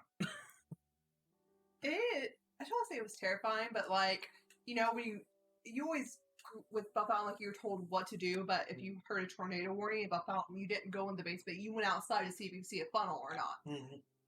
And like I said, it's like the highest point in Ohio. It's like a 1 in a million chance of there ever being a tornado in Bell Fountain, just because it's just nothing but hills. And over here, it's just... Well, speaking of hills and tornadoes, we actually... Now, Reapy and I, we're from Pittsburgh, Pennsylvania. Sorry, Ohio, your team sucked, but, well, yeah, I mean, you got Ohio State, so that's cool, but back in Pittsburgh, now, Pittsburgh's actually, as far as cities are, it's really unique and it's really cool because you have, the whole city is split between a mountain and a valley. And being that the heart of the city, well, right next to the heart of the city is on top of the mountain, and the main part of the city is right at the base of that mountain, divided by 3 rivers, technically 4. There is the Mount Washington overlook, and it's Mount Washington because it is a mountain. Well, one night, me and some friends were up at a bar, a sports bar at the top of the hill, and we were shooting pool, and we knew that there were storms in that coming in. Well, what we didn't know was that there was actually a tornado that touched down, and our bar got hit, and we were actually hiding underneath of the pool tables when we got hammered with that tornado. It was an F1, but it was a very, very rare experience because it was, a tornado landed on a mountain. And it didn't do a ton of damage, but it did enough damage to make you go, that is not supposed to be, happening here. It traveled, it skipped the mountain, and it hit the one street, and it took out all the pine trees up the hill, and then it went back up, and it went down, and it touched down by Kennewood Park, where I was working. And literally funneled up above me when I was working. I was looking up and I told my teammate, like, that's a funnel cloud that's above us. I'm not going to start the ride with the kids on it. We're getting the kids off. He said, we have to start the ride. I said, no, I don't think that. We're getting the kids off. Next thing you know, the loudspeaker said, everybody evacuate. I said, So we're all grabbing our tin can with the ticket thing that you want. We're fucking out of there, and all of a sudden it started thunder and lightning pouring down. The tornado touchdown 5 miles down from the Kennedy Park, and they're like, "Yeah, right, let's go." Now we moved out here to Ohio. We're pushing 9 years since we moved out here already. It's hard to From believe. 2012. So yeah, we're 9 years in. We moved out here, and 2 years ago on Memorial Day, we had record storms across the country, dropping record tornadoes. And one of those record tornadoes was an F5 that touched down in Dayton, Ohio, which is just a little over an hour south of us. And that tornado was over 1.5 miles wide, and it did so much damage. But that was the actual largest tornado on record in the history of the country, was that hit down in Dayton. And then it was 2-3 hours later, I think it was Oklahoma, got hit with an F5 that was actually bigger and broke that record. We actually moved in that one. That little one that we were down in. Well, not that F5 down at Dayton. No, but we got hit with that little one. Yeah, we've since we've come out here, we've seen quite a few sheriff tornadoes here. We actually got hit with an F1. Huh? I took my neighbor. I got dead. We got stuck in it. Manger, is that Kentucky or is that Indiana or Michigan? I don't know. States would be helpful. Ew, you said the dirty. Romeo says, I would be terrified, but I've never seen a tornado. Yeah, it's not something you want to see in person up close. The highest spot in Ohio is 1,550 feet. In Florida, it's 345 feet. Florida's really flat. Thanks, Tim. We're going to sleep better tonight. These are Ontario, across from Detroit. No. I rode my motorcycle when there was a tornado. It wasn't fun or easy to do. I think Detroit's roughly, 4 hours from us? It's about 4.5 2 hours. hours So, and 35 'Cause I know we're halfway between Detroit and Pittsburgh. So Windsor, the highest I'm estimating is probably 6 hours-ish. At the most. Give or take however long it takes you to go across the border, customs and all that. I mean, it'd take me an hour. What? It'll only take you an hour to make a 6-hour trip. Just drive fast. Well, 2 hours for what? Next thing you know, you'll be the Wow. freaking next person 200 in this Windsor? county with. It's only 2 hours? No, there's no way. No, it's 2.5 hours to Windsor, Ontario, Canada. There's no way. Well, check your starting destination. That can't be right. That doesn't.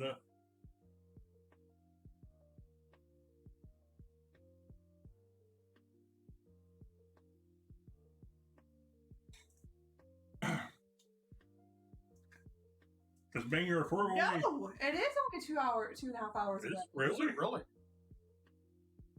Are we that?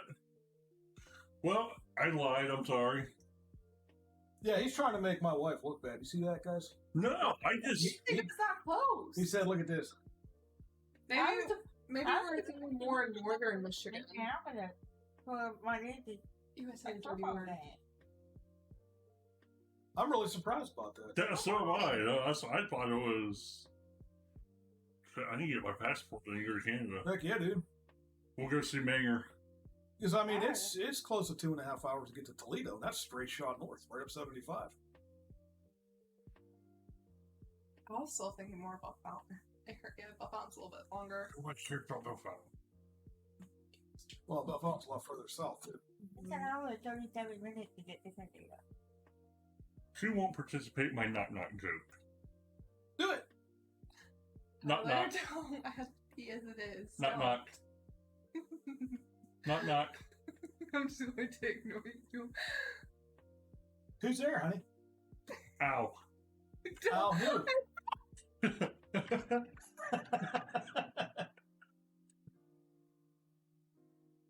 Got the So Mengar says, Rezer says we're close enough to meet up for some beers one day. Mengar says Windsor is 5 hours for me.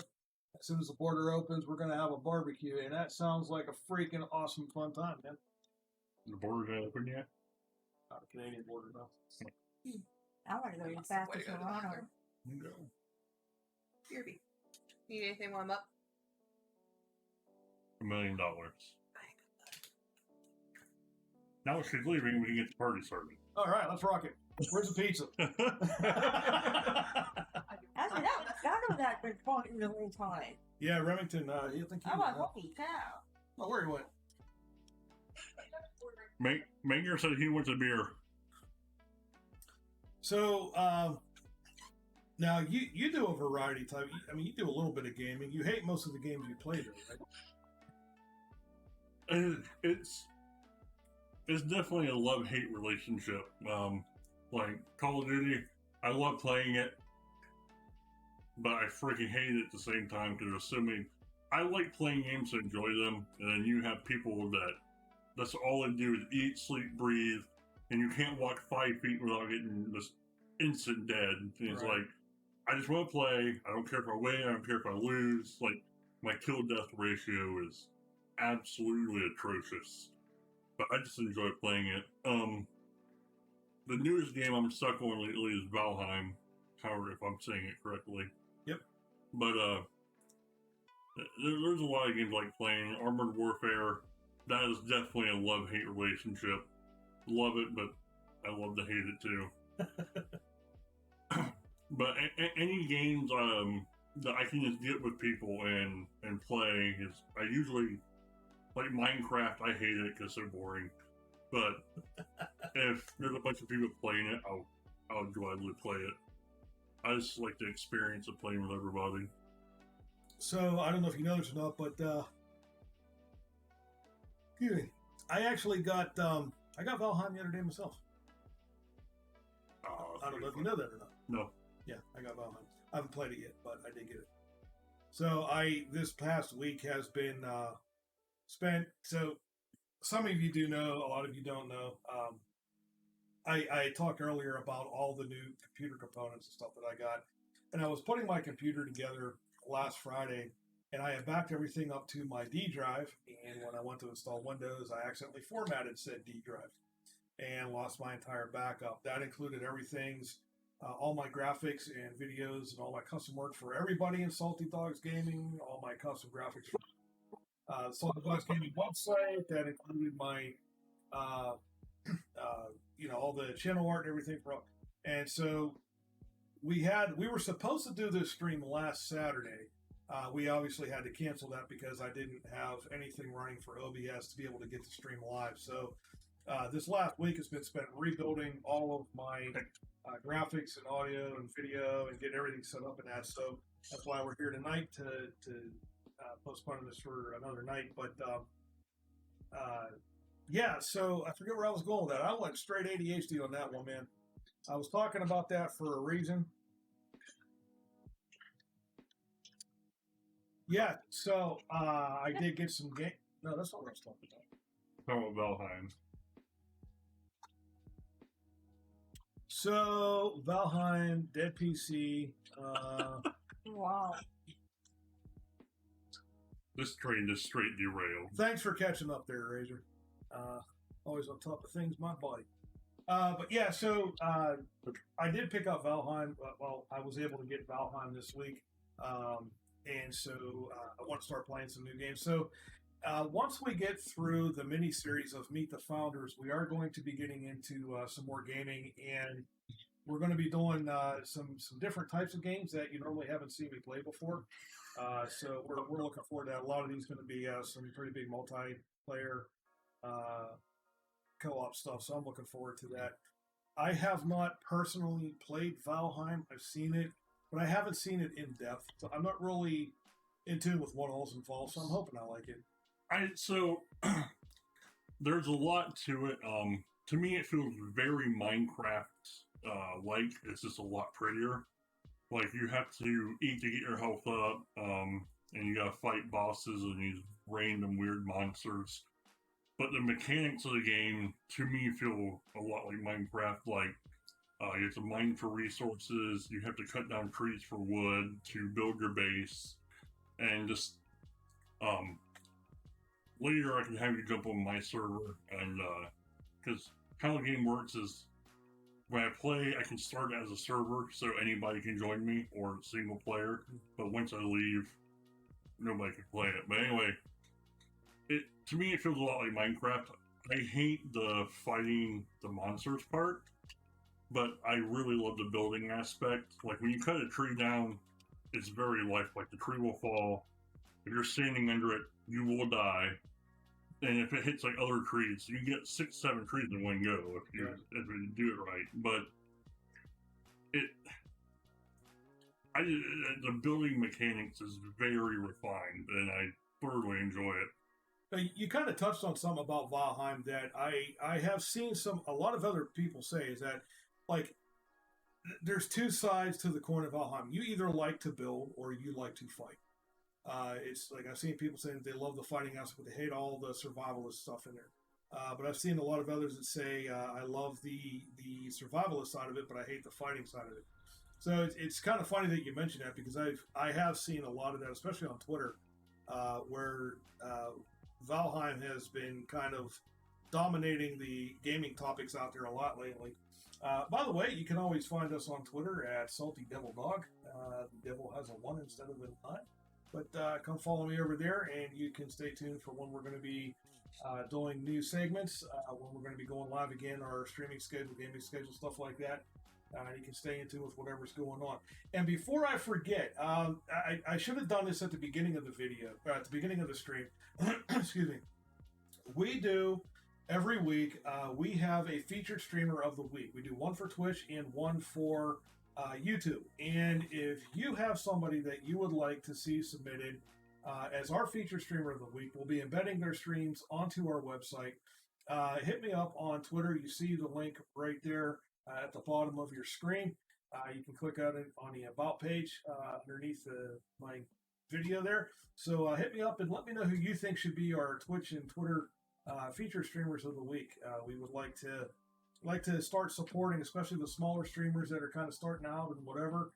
But if you think you got somebody in mind that would be a great streamer to be promoted, then let me know. Let me know. I'd love to hear it. And what we'll do is every Sunday evening, the Salty Dogs founders will be voting on the submissions that we get on Twitter. So come check us out.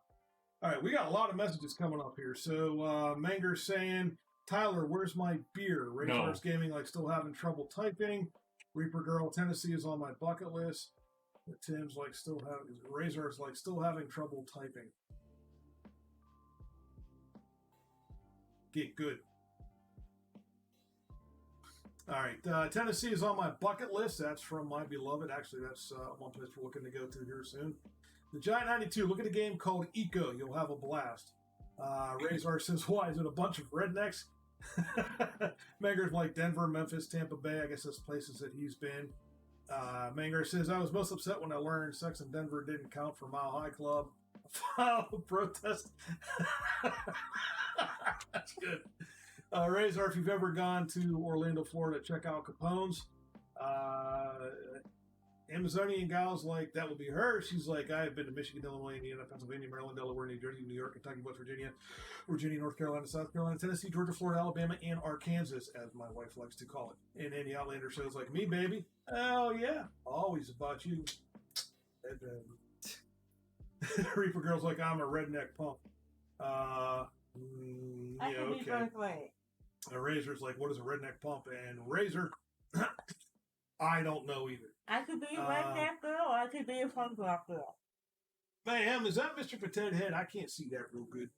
No, it's a cow. Oh, it's a cow. It's a holly. Ew. Romeo's like, ha, ha, ha, ha, ha, ha, ha. He said that all by himself, too, by the way. I can imagine him going. Outlander's like, I'm going out to get Starbucks. Brother, we better get some Starbucks in this house when we come back, dude. Because you're kidding. Like, ew, Starbucks. I personally, I don't like Starbucks either. I think their stuff is kind of... It looks like a cow. It looks like a cow. It looks like a cow. It looks like a cow to me. No, I see the kitty cat now. Moo. It looks like a kitty eating a Kitty eating a cake. Outlander. Also, I want to invite a guy to Discord. Outlander, bro, it's right there underneath. Just give him the link. That's Discord.saltydogsgaming.com. Oh, wait, Mayhem's in here. I'm her favorite. Mayhem's the one to send you the cow cat. Yeah, I'm her favorite. I'm everybody's favorite. Move back to reality real quick. It's a kitty cat. Romeo's like in Colorado, Meow. the only thing higher than the altitude is the stoners. Meow. Oh no, he Meow. didn't get that time. Mayhem thinks it's a kitty. Wow. Well, you guys are lighting up the chat. This is freaking awesome, man. It was nice to see the small part of the stream. Love you guys. Saturn, we love you too, man. Probably not as much as Romeo, but you know we always appreciate you. You're a cool chick. We like hanging out with you. You're fun to be around. We love you too, Saturn. Yep. Love ya. Razor said it's a kitty cow. I said it first. Mayhem's like, Mayor. Those are mental. Before inviting anyone to the Discord, make sure they sign a disclaimer. They're not responsible for mental trauma. Yeah, that's right off the top. Yeah, we don't accept responsibility for anyone's mental state after they join. What you bring to the table, we're cool with it. What you leave after you brought it to the table, that's your problem. Razor, we are in the chat. We're verbal chat. Razor's like, chat's more fun. Y'all should join. That's a good idea, Razor. Thank you. We'll join chat now. Oh, look at chat. Wow, look. Nobody's saying nothing now what we're doing. Oh, this is great, man. Yeah, I do appreciate all our viewers tuning in. You guys, man, It's fun. it's been evolving over a period of a couple of years, and you guys have not just the people in this room, but to my viewers, you guys have really rallied behind me, and it means a lot to me, and I appreciate every single one of you. The lurkers, the non-lurkers, those that are active, those that are not. I just appreciate your support, and I'm glad I'm getting to know all of you. It's fun. Community's growing. It's getting more active, and we are really having I should have said I like everybody but Razor.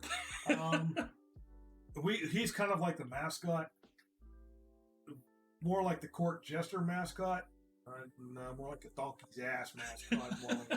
But It's okay, Razor. I still love you. that makes one of us. All of you are awesome. Well, I need to get all wishy-washy, Razor. Razor's like that. I'm the cliff jumper. Yeah, dude, if you ever want to see a good game in Armored Warfare and you want to learn what not to do, play with Razor. He leads by example on how you should not. I have watched him drive off so many freaking cliffs. He's like, yeah, follow me. Start following, just tank disappear. Like, oh, don't go that way. And the funny thing is, if he's not driving off a cliff, usually someone's pushing him off a cliff. So, yeah, this has turned out to be a good stream tonight. We're having a lot of fun, and I'm glad you guys come over, man. But there's one question I wanted to ask. When we touched about the married topic, what, and don't say because your wife's sitting there, what is your most favorite part about being married, and what's your least favorite? We'll start off with the least favorite. And guys, not only is fatness part of marriage, but so is celibacy, apparently. That's not in a rule book. But the most favorite part would be Angel has such a huge creativity streak inside of her. I really get amazed at the creativity that Angel has. And she has made things where I have been like in a quandary on what to do. She comes in, oh, like great. And then we've got like an idea born that blooms into something like, oh, hey, Salty Dogs Gaming or something, but she brings a flavor to my life that I've not found in anyone else or been around, and so she likes to keep me on my toes, and I think that's probably a mutual thing. We like to keep each other on our toes, but she just brings out like the best part of me, I guess, she can bring out the worst part of me too, but that's what a good wife should do. And as soon as Tyler learns that, maybe he can start fulfilling his role as a good wife. Picklers, heck yeah, what's up, bud? How you doing, man? Linger, after marriage, sex must be earned. Oh.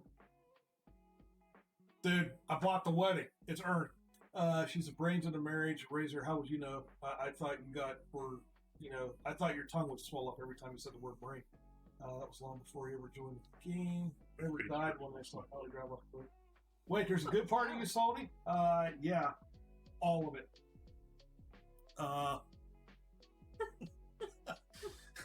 I've been practicing my humility. How's it doing? Am I doing good with it? Picklers, how you been, man? I haven't talked to you in a while. I haven't talked to you, come to think of it, ever. And I can't imagine why. Just years ago. I know. But I'm going to say hi anyway. Polish a turd is still a turd. Yep. And no matter how much your parents polished you, You're still a razor. You're still a razor. man's like, nah, it becomes fertilizer. Yeah, but doesn't fertilizer actually have some kind of usefulness to it? I mean, doesn't fertilizer actually serve a purpose? But Make me answer that question. I cannot believe that Angel and I have been married. Let's see, we got married in 2002, 19 years already. We've been together 21. So actually, April 27th, coming up about a month, is our 19th wedding anniversary. So yeah, that's exciting. She's playing on her cell phone and looking at me, so she doesn't know that I'm talking about her. Hey, babe, how you doing? Thanks for joining us. Okay, I'm leaving there. Okay, what'd I say?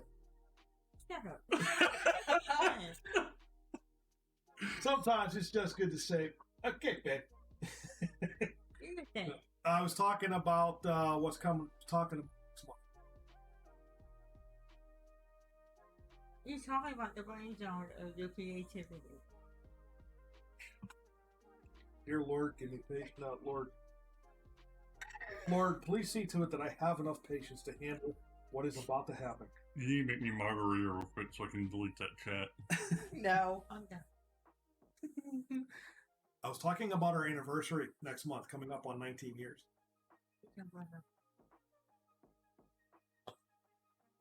Our wedding anniversary? I never know when it was made. Huh?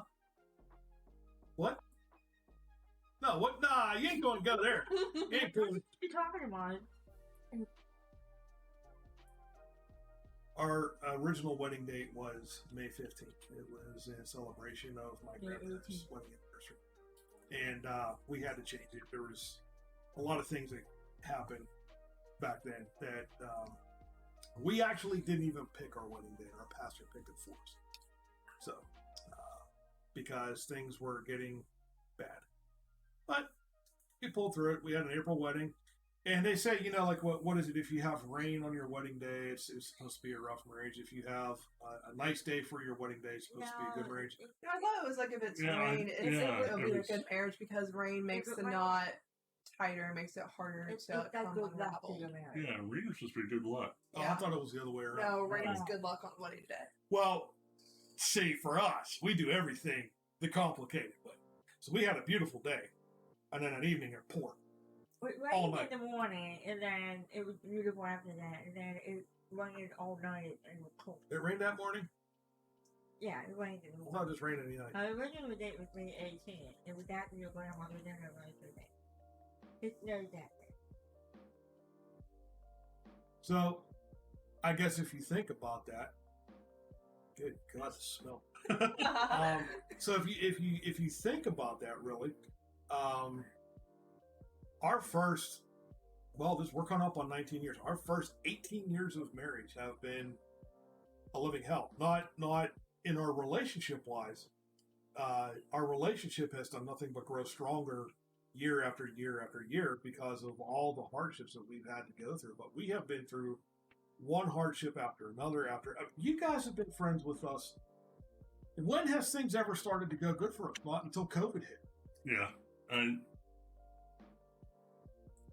yeah, for you guys, when it rains, it pours was the fucking epitome. It was when it rains, just dumped a whole freaking dumpster on you guys. We had, oh my God, man, it's just. You never could celebrate an anniversary because it either snowed, it either rained, you could never go on and enjoy it. That's why I always try to pick. I wanted to be the one of the warmer months. Nobody's supposed to pick the wedding date.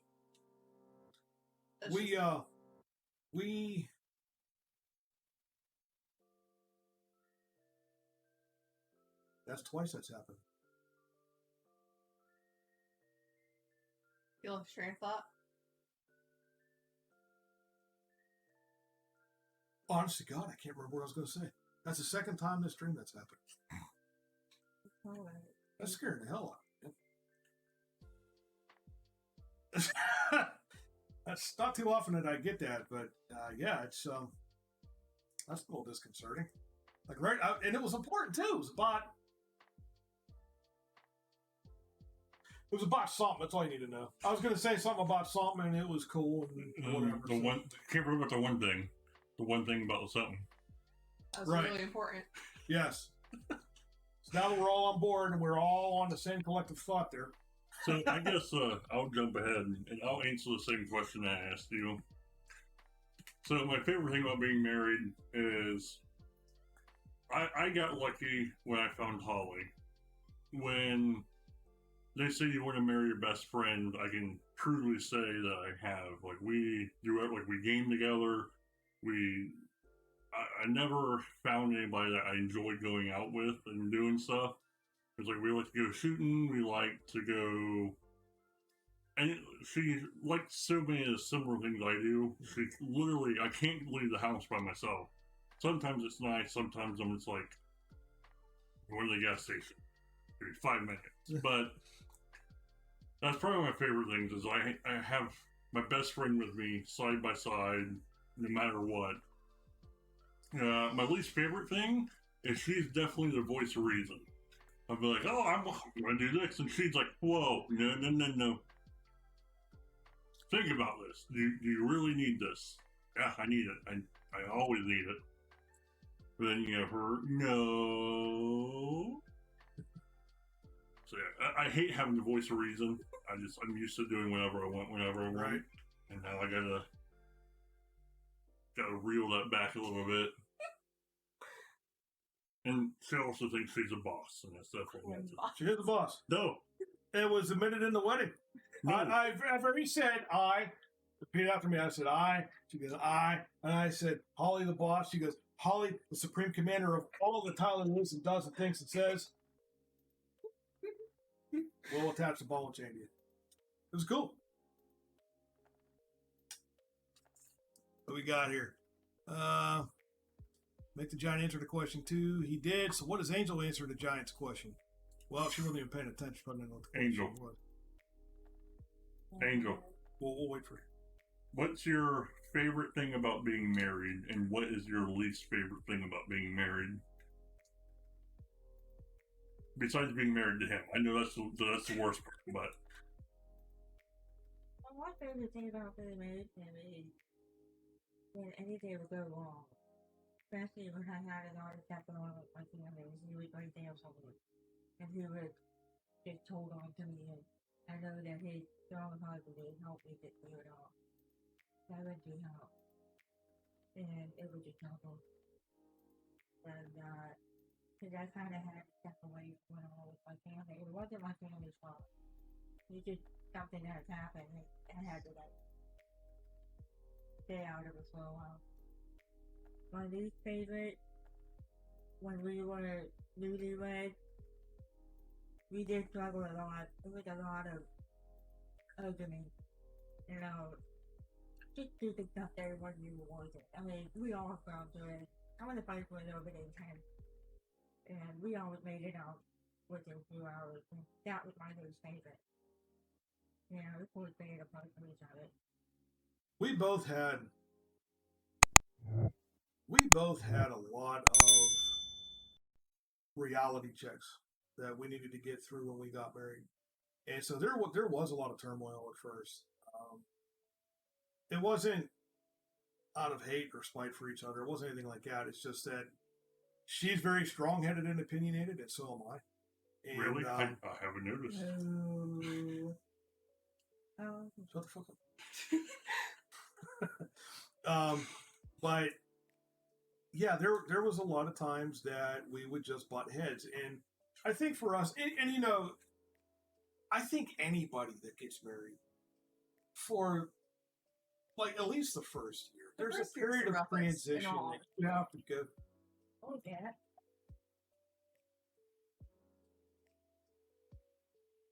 What was it?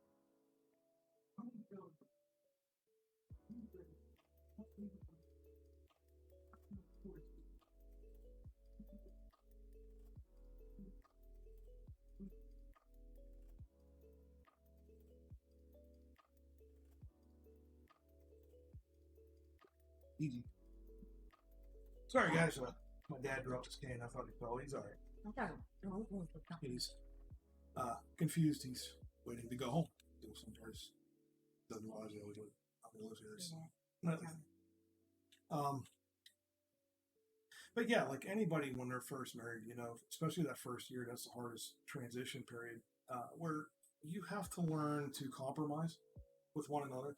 And you're so used to doing things your way, and then all of a sudden it's like, well, now there has to be a break in here. And especially when you got two bullheaded people like us, you know, a lot of contradictions there at first. So what normally takes people a year or two took us 3, 4, maybe 5 years. And I come from a very, very large family. Yeah. That was a wake up call. What really changed things for us was some very serious life changes. I lost 10 people in my family in a 6-month period. And I entered into a really massive depression. And that was in 2005. And then in 2007, it started with her family, started with her sister.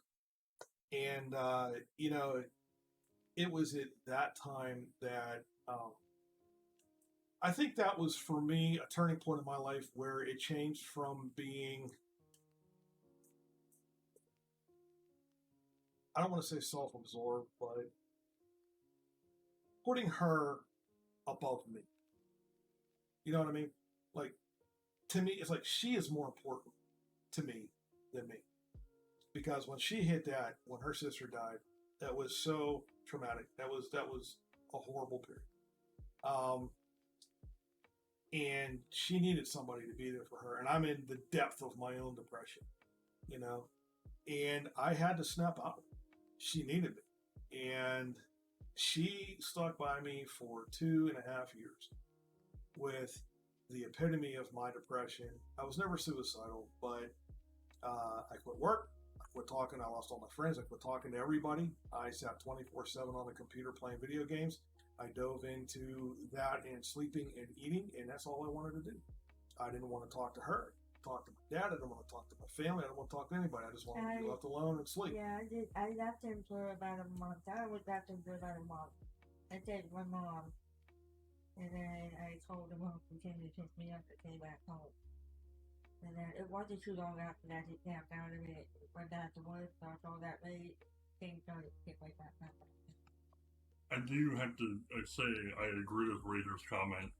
It says behind, it takes a bit of time, but for the husband, you're saying, yeah, he's the head of the household, but the woman is the neck that turns the head.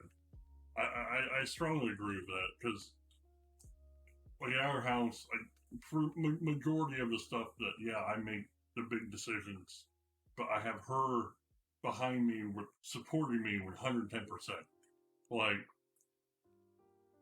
yeah, there's stuff that we compromise on, but I think behind every man there's a woman pushing him, or vice versa. Man, I know there's some women that the guys do that role, or if they have a same-sex partner. Either one, but I'm like, it definitely, it takes somebody behind you during some stuff. Like, I think one of the hardest things we had to go through right when we got married was she'd never lived on her own. So I think at first it was rough with trying to get her to learn. I mean, she knew we had bills and that, but it was like trying to get her to understand, like, all right, well, everything has a cause and effect. Right. Which, when you're on your own, you understand, but she was never on her own, so she got this big slap of reality real quick. But, I mean, nothing bad, but it's just stuff that I had to help her learn through, and stuff that made me like, how do you not know this already? But right. Speaking of that, I think where I struggled, and this is why we had a lot of problems when we first got married, was I grew up a very troubled child. I was an extremely, extremely troubled child. The ADHD was a small part of it, but I had chemical imbalance because I had allergies so severe that it threw my chemical balance out of whack. And I had to go and get 7 shots a week for 5 years for allergy shots. It was, and everything was just like off the charts. And eventually I pulled through. I hit my early 20s, I came out of it. But as I overcame the allergies, I sort of overcame some of that, I guess you could call it chemical imbalance, but that's why I have the ADHD to the severity that I have it. So getting through that point, because of all the troubles that I had growing up in my teens and everything else, I was always looking for acceptance and a friendship, and I never knew how to go about that. And there was only 2 people that I was friends with through my teens that actually stuck with me through the years. Jeff Forsyth and Tim Wolf, and Angel knows both of them well. During that time, I got tired of being bullied. I was bullied something fierce. Like, it was just never ending. It was horrible. I never knew how to defend myself. I just accepted it. You know what I mean? It's just, you get bullied to a point, you just accept it. And it's just another day of hell. Go and get it over with, come home and spend your night in tears, curled up in a bed, I started skipping school, creating all kinds of problems, and then I joined the Marines. And when I was in the Marines, I wanted to absorb everything that I could learn about being a Marine. And that was when I started working out. That was my release, working out. I would work out 6 to 8 hours a day, just pumping iron. That's all we would do, just pump iron all day. Outside of training and work and stuff like that. Graduated boot camp.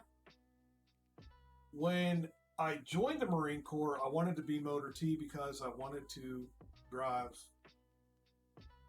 whatever I could drive because the equipment was just so cool, man. That's like really what I wanted to do. I was always passionate about that kind of stuff. But when I graduated, the motor T pool was so full that they moved me into something else.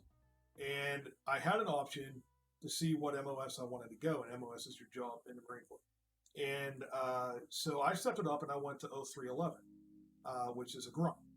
And I was 0311 and I took my NDOC exam and I passed and I got recruited for recon. And I was in recon about, I want to say 4 months. And at this time, I never knew I had ADHD, but when I was in school for recon, they wanted to send me to a shrink because I couldn't retain the information. It was taking me a lot longer to learn. So they sent me to a shrink and they did all kinds of the psych tests and stuff like that. And that's where they discovered my ADHD and they discovered the severity of my ADHD. So they wanted to discharge me right off the bat. But my CO went to bat for me, and he was able to get me to just stay in admin company, which is a battalion that is just, look, there are people that are just looking to get separated, or there are people in recovery. So if somebody got injured or you got pink eye or something like that, and you broke a leg or whatever, and you're waiting to heal up before you can get back in the field, you go to admin company, and that's where you do your, we call it like a layover there. When I hit admin company, my CO held on to my paperwork for my separation, and he allowed me to finish my 4 years. But because I was diagnosed with a personality disorder, I could not re-enlist. So my 4 years was up, and so I was 4 and out. I never got to go to battle. I didn't go overseas. I didn't do much of anything. I spent a lot of time cleaning barracks and stuff like that. And I would work menial jobs like desk job type stuff or whatever, you know, on the base, wherever they would need us to go fill in. That's what we would do. We were kind of like the temp agency of the Marine Corps, I guess you could say. So I did my time, got my 4 years. So he was cool enough to get me out. let me stay in for 4 years. And then when it came time for my discharge, he sent it up to whoever it is that processes paperwork, and they finally put my discharge through, and I got my separation. So it is an honorable discharge, but it's not the record that I wanted to have in a Marine. But like I said, when I was in admin company, wasn't a whole lot to do. I wasn't allowed to go into the field. I wasn't allowed to work around recruits or other trainees or trainers. I wasn't allowed to, do the armory or anything else like that. So I got menial desk jobs, and I would just work out. That's all I did. Work out. And there was a crew of us that got into working out. And by the time I got out of the Marine Corps, I was 6% body fat. I was 209 pounds, 6% body fat, and I was feeling and looking like a rock star. And I got discharged, and I let that arrogance get to my head. And I came home. You already know I'm stubborn and bullheaded as is naturally, let alone now you add in the Marine Corps attitude on top of it. And that changes things, And so I come home, and, I was kind of a terror in the neighborhood. I would fly off the handle with the slightest little things. People would just, I'd go to Burger King or something, and somebody would just, start something, just look at me wrong, whatever, fight, and I would tear it up, dude. Oh, I would tear it up. I loved it. I had a good time just tearing it up. I could not get enough of it. I missed it, and that got me into a lot of trouble back in the day. But I was kind of in that mindset when I met Angel. Now, I still wasn't 6% body fat when I met Angel, because it had been about a year and a half, 2 years since my discharge, and that motivation ain't there anymore like you had being in the military. So, but I was still looking pretty good and feeling pretty good and good. But you were going through a really bad. You just came out of a bad relationship too. Yeah, I caught my ex cheating on me. Hey, Matt, how you doing tonight? Thanks for tuning in, man. But yeah, I had gotten out of. I forgot about Chatty. Thanks for bringing that up. Okay, I'm gonna go ahead and hit the pressure real quick. But I mean, all we did was fight, and she would cater to that. She would try and get me riled up, man. She would do everything in her power to get me egged on. I don't know if she'd like to see me fight, and she would just. She was not good. But then I came home from work one day, and I found her in my apartment with a dude that was supposed to be the best man at the wedding. Oh. And let's just say there was little jail time after that. I got arrested because I landed him in the hospital hardcore. And yeah, there was some debt to pay off there. But and then I kicked her out and made her walk home across the entire city of Pittsburgh. Didn't care. Not my problem. But having said that, it was a few months after that I met Angel, and I had a hard distrust in women at that point because of how it affected me from that, and I didn't want to be alone. And I think at that age, I went through that transition through my younger years, and then I went into the Marine Corps. I come out, and then that 2-year span there, I didn't know if I wanted a rebound relationship, but I had like nobody. I ruined that with my attitude. That was gone. Everybody was gone now, and I had nobody. And I was like, I need to put myself out there and find somebody. And I was a couple months in the Yahoo chat room, and eventually I met up with Angel and just took it from there. And, I met her. Her birthday was October 23rd. I met you, October 27th? Right. I met you 20th? I thought it was after your birthday we met. Okay. So it was October 20th that we met in person for the first time. And there was just something about her. It's like, we met at a local restaurant. It was just a Pittsburgh-based restaurant called King's. And I remember that we met in the parking lot, and she came out with a couple of her friends. They get out of the car, and then they're talking to me for a couple of minutes, and then Angel finally comes out of the car. And I just see this tiny little girl coming out of this car. She's 5'1". She weighed 100 pounds. She gets out of the car, and she comes up. She just walked right over and gave me a hug. Didn't say a word. She just walked right up to me and hugged me. That was it. 3 months later, I proposed to her, and then we got married. And yeah, so but you know, my transition through my life at that stage when we got married was kind of inducive to a lot of the problems that we had at the start of our marriage. And it wasn't until I hit that depression and come out of that depression that I really started to change my mindset on my wife, my marriage, and my outlook on life. And, you know, and now we hardly ever fight anymore. That's nice. It's a good thing. But you have not answered a question yet. And I am not going to let you escape this one. No, I already know. Favorite thing? Being married to me. Least favorite thing? Not finding me sooner. I did find senior Ghost, if you remember. Shut that there you go. Buddy. I'll have to come back to that. You weren't expecting that word. No. And now, folks, you know why she's the boss. No. But tell us, what are the favorite and least favorite things about your marriage to Tyler? I think my favorite is like when I'm just overwhelmed or I'm just really stressed out or my anxiety is just getting there to me. I always have him as my rock. He's able to just kind of help me just relax and figure things out. He takes me from that like, oh my god point to like, okay, this is what we can do. This is what we can do to help it. We can fix it. And least favorite. This is actually kind of hard, even though it sounds cheesy. But never getting to go to the bathroom by myself. Oh, I know It's that. either him or the kids or now the cat. Same here. I could not go to this bathroom without her. I need a break for 5 minutes. I just want to go poop. There she is, standing. And then when we get to this life crisis, we can go ahead and start working on our next life crisis. And if we haven't got one by then, maybe we can make one up. And it's like, dude, I'm not going to sit here and do all my existential thinking while I'm pooping. You live in the bathroom anyway.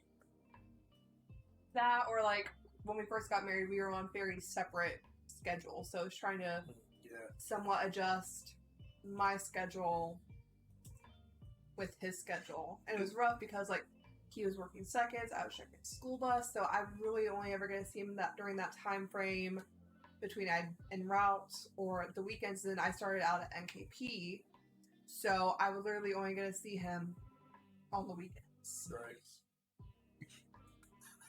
No, I know laugh. you miss it. No, I'm laughing at the comment.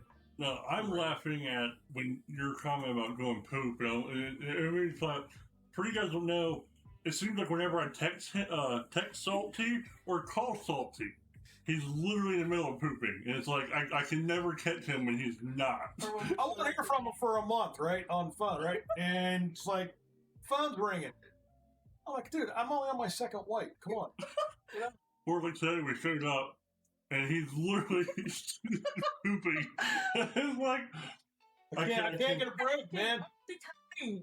I keep talking. Hey, I need your help. Well, when I'm done wiping.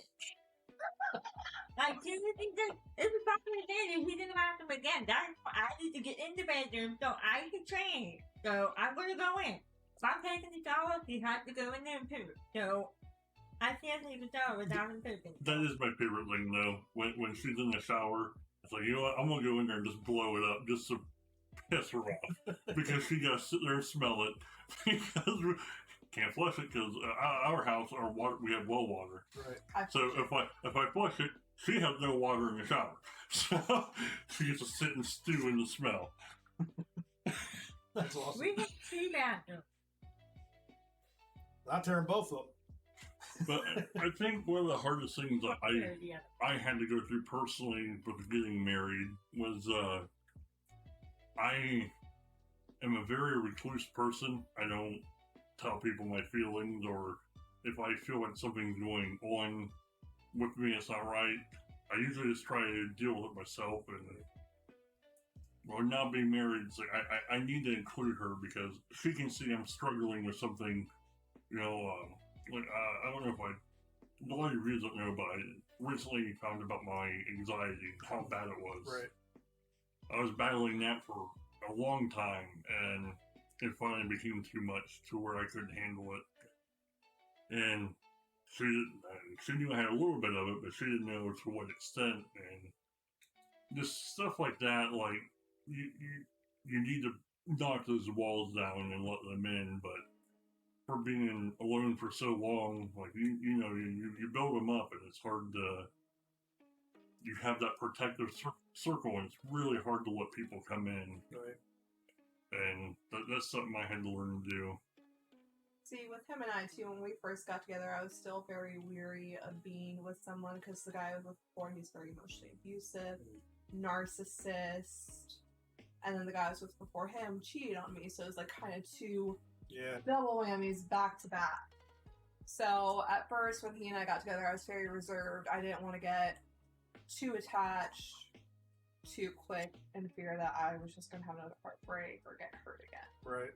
So that was definitely like really hard. And then like even then with dating, like it was constantly like one of those things like, oh, he's just gonna leave me and all that. Just going over that barrier, I'm realizing like, yeah, he's my person. Right. Through and through, he's my person. Well, like what you were talking about is sort of what I had to go through with her. You know, she was my rock. She was the one that helped me rebuild my faith in people. You know, like he really rebuilt my faith in that. I want. Just think about that. Me helping somebody rebuild faith. That's just a terrifying combination. Well, like literally, he is kind of like both my dads. He's got the goofy side of my father. They are two peas in a freaking pod, and it's freaking terrifying, and it sucks because when I go over there, I have both of them picking on me. But you're worth it, though. And then with my biological dad, she deserves it a little bit. No, he is like the gun-loving, gun nut, reaper, all that. It's kind of literally like a mixture of both of them, and the stubbornness, too. Extreme We stubbornness. got a comment here from Calx. He says, they say, frustrating when your mate will not tell you what's wrong. Yes, I do. I think that's something you go through, and no matter what it, to this day, we'll still, like, I can tell something's bothering her, but I'm like, hey, what's wrong? Nothing. Don't give me that crap. I know something's wrong. I think that's just human nature. We don't want to burden other people. That, or like sometimes with me, I know it's completely irrational, and I'm just overthinking it. But I think that's just anybody. We all gonna do that. Razor says it's about viewing the other person as a part of you. If you do, it will start to feel natural to share with each other. Razor says Calx is his mom. Oh, hi, Mom! See, sometimes, like, whenever I get good news, like, the first person I always want to tell is him. Same thing. No, not me. Oh. He's usually my first person. Like, I remember when we had gotten engaged, and I got the job offer with going to an interview at New Knoxville Schools to help me get moved over here, because it sucked. Right. After we had gotten engaged, like, I spent that entire summer with him in New Bremen, and then I had to go back into Belle Fountain and live in Belle Fountain with my parents, so I was back to only seeing him on the weekends again, and it was hard. Yeah. It was glorious. No, you would. Well, Calx had talked about, it's frustrating when your mate will not tell you what's wrong, and for me, it's a little weird for me to say this because I don't know how to say it so that it makes sense, but there's some times where I'm perfectly content. I'm just quiet. She's like, "Hey, what's wrong? You okay?" Yeah. And it's just Don't like, do that. I don't know. The weather could be absolutely perfect like it is right now. you know, we have nothing going on. There's nothing to worry about, and I'm just sitting there content and happy, you know. But I'm just quiet, and it's like, what's wrong with you? It's like that. But then, what's wrong with you? Oh, you can tell me. I know, babe. It's cool. What's wrong? Look, dude, nothing's wrong. All right. Yeah. Don't make it be something. But But sometimes you can feel it. Like, if you say nothing wrong, I'm just content. It's just a perfect day. Then I'll be, oh, okay, cool, you know. But sometimes you know that there's something wrong, and even though it's not a big deal, but when you tell someone, it really helps you get it out. And I usually feel that they should talk about it. Just kind and of see that, and that hits another point of the same coin, is that sometimes I have issues where something is bothering me and I don't even know what it is. You know what I mean? It's like I'm like irritated, or I'm borderline angry, or I'm seething. I'm not thinking about anything. I just feel that way. You know what I mean? And it's like she's like, "What's wrong?" And I'm just like, "I don't know." Like in a snapping, like, I don't know, you know. And she's like, "Seriously, you can talk." I'm like, "Look, I know I can talk to you, but I don't know. I just feel this way, and I don't know why I feel this way, you know." And I hate this. We just had that conversation last week. You said, "What's wrong?" I'm like, I don't know. Just give me 20 minutes to calm down so I can figure out what I'm mad about. I don't know where I'm at. This is as quick as it came, it went. So I'm like, I don't know. But yeah, it's a lot of people think that Holly and I fight a lot. Because you guys know how we play bicker on Discord. Yeah. But it's funny how many, like, if we do it in public, people are like, we get such weird looks because they generally think we hate one another. And it's like, and that's us playing around, us being who we are. Right. It's like, if you think we hate each other, you should be a fly on the wall at the house. We're tuning it down for the stream, but I'm annoying her doing the whole head thing. Yeah, no, I've been watching. That's just better. You can tell Pop it like a pimp. Boop, boop, boop, boop. Cough. Here, I got it. I have. Oh, okay. She's You drinking. tell it your thing, your thing. That's a pop. You tell it? Yeah. I did. Yeah, he was the one that asked me. I was the first one. Observe. Water. My favorite. High quality H2O. It will not make you smarter. I know, but you guys not my water. No, it's fine. I got it for me. So normally what I do, see you gotta learn. She'll say, "Hey, can you hand me this?" And so I'll go over and hand it to her, and I'll take it back. But yeah, I can do that. Then I'll put it back, and then walk away. He's a water boy. That's the one you'd ever be good at when you even do sports in school. If I did sports, that's the only thing I would be good at. And even then, you probably still somehow, some way, trip over and spill all the water onto whatever. I mean, I'm talented enough to wake up with a broken foot, so... Which I might be going through right now, so. Yeah. Literally woke up and had a broken foot. Not, I can't figure that one. I still haven't figured that one out. I don't know, you just so pretty yourself. You were like, I pulled right back into place. I don't know how you did it, but oh my god. I don't like sharing either, but that's something you have to do. I mean, whether you like it or not. I was reading that. Yeah, I draw the line at fries. What? I still Tyler's fries all the time. Dude, that's my biggest pet peeve too. It was like, no, I'm not hungry, so I get food. And she started eating my food. It's like, I thought you said you weren't freaking hungry. Like, what the hell? You're not hungry, don't touch my damn food. Like, I'm fat, I need food. I'll tell you when I'm hungry. But you still eat my food. But by that point, I get to the point where I'm hangry. If I'm telling you I'm hungry, that means I'm to the point where I'm hangry, starting to get hangry, and you have like 5 minutes to get me food. That's why you're the cook of the house. Cook your own damn food. I can't cook, always I cook my own. Chat, viewers, fam. This episode is Meet the Founders. We got the Giant92 and we've got Amazonian Gal, and we introduced my wife, Blade of Reapers. I'm sorry, oh my god. Again? And that's when I said this, dude. Reapy, we'll just call her Reapy. Reaper girl. I'm going to keep it forever. It's my newest toy. So my question for you is, what are your questions for them? Oh God. No holds barred. Hit them up. What's your questions? Razors, Saturn, I think Saturn left. and Romeo. Your questions are all null and void. Which means they will be the first at the top of the list.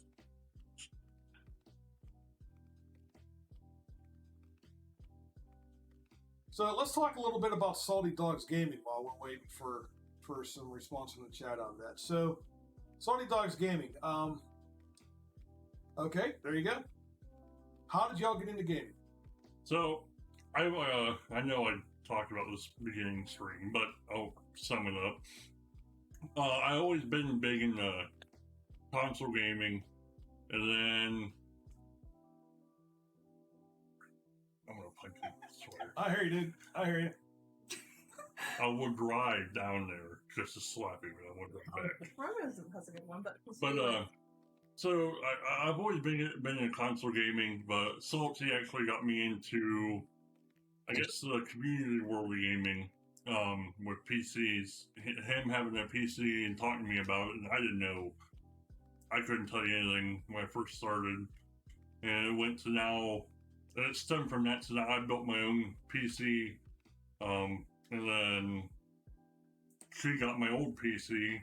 And she'll actually play some games with us, you know, mainly I'll slaughter y'all. using a $1,500 PC to play Among Us. Heck yeah, dude. But What's up, Pegasus? I'll let her talk about her gaming, but that's pretty much sums up mine. Salty really got me into, I guess, the hardcore side of PC gaming. A number that is a long one there, Razor. Mostly what got, like, I always played little games on my old PlayStation 2 growing up as a little teenage Holly when I was still young, cute, and innocent. And then when it came to PC gaming, just mostly Tyler. I took his old. We started on me with his gaming laptop set, and I could join y'all. Right. And Among Us and watch it just lag and be crappy as heck. And then I got his old PC, and I mostly use it now with Among Us or if I'm editing photos.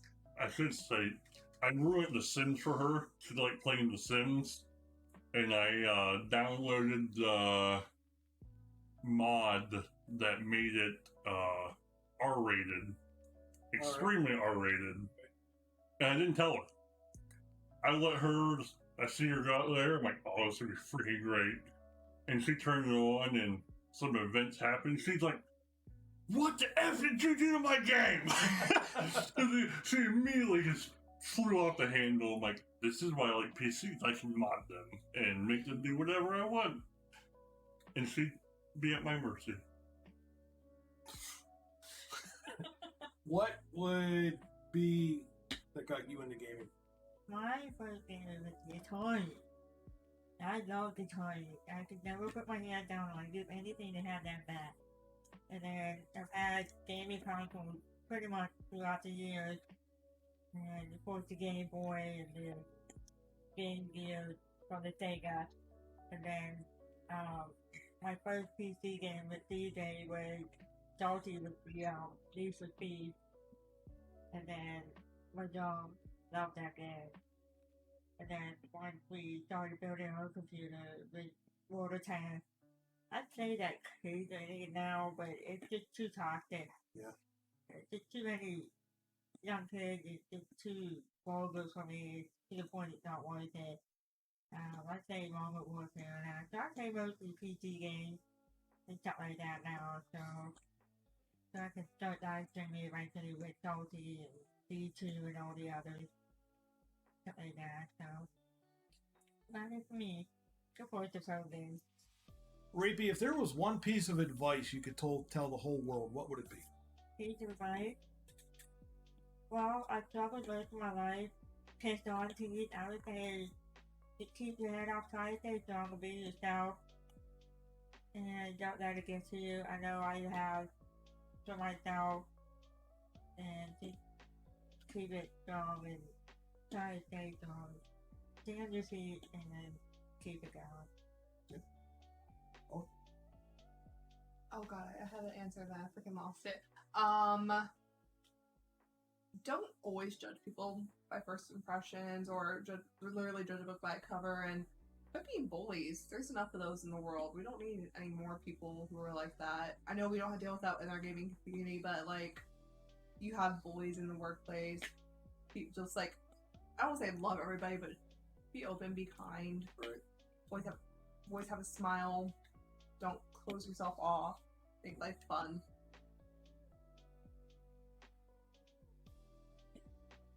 That's a tough one. There's a lot. I don't know. I have to say, definitely. I lost it. That train was straight derailed. It was on all the But stuff no, to begin with.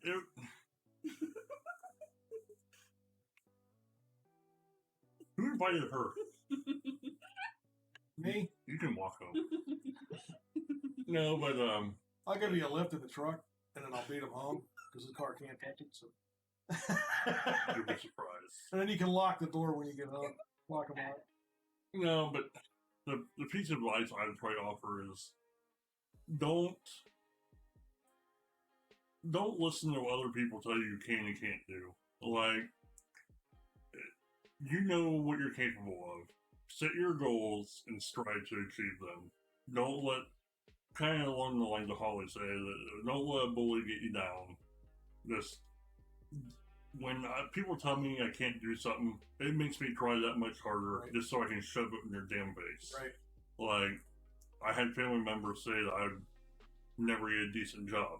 Well, I now make double what they make, so they can suck on an egg. I think for me,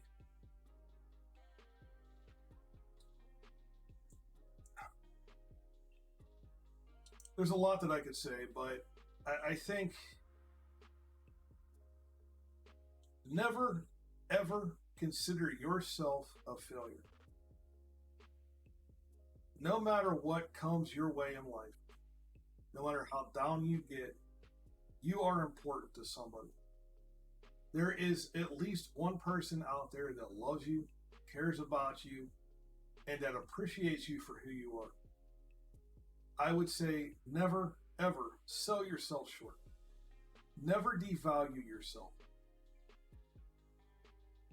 Give yourself the opportunity to prove to yourself that you can. If you are looking for the easy way out, if you are looking for a flash in the pan, so to speak, don't. Don't be afraid to put yourself out there. Don't be afraid to get embarrassed. Don't be afraid to fail. Failure only makes you stronger unless it's at life itself. If you quit life itself, then you have truly failed. Live. Find your passions, put yourself into it, and do the best that you can. Find other people that share the same passions as you. No matter what niche it is, no matter how popular or how unpopular it is, and flourish. I have spent most of my life looking at myself as a failure. I have spent the majority of my lifetime always trying to living up to somebody else's standards. I have lived my life, for the most part, always trying to please somebody else, looking for somebody else's approval, looking for acceptance by somebody else.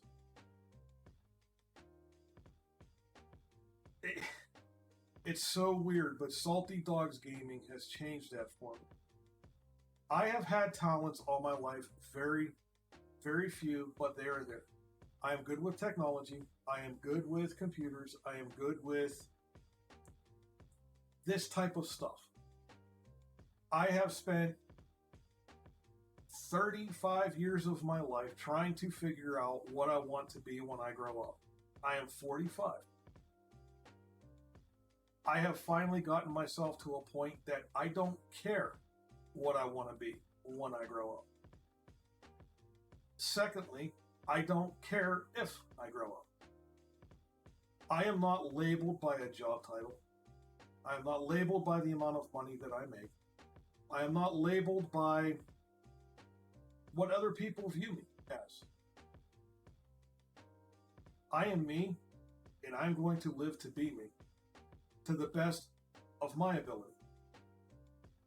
What my passion has only recently been found as, while I have a natural talent for electronics, computers, tech, my passion has been helping other people.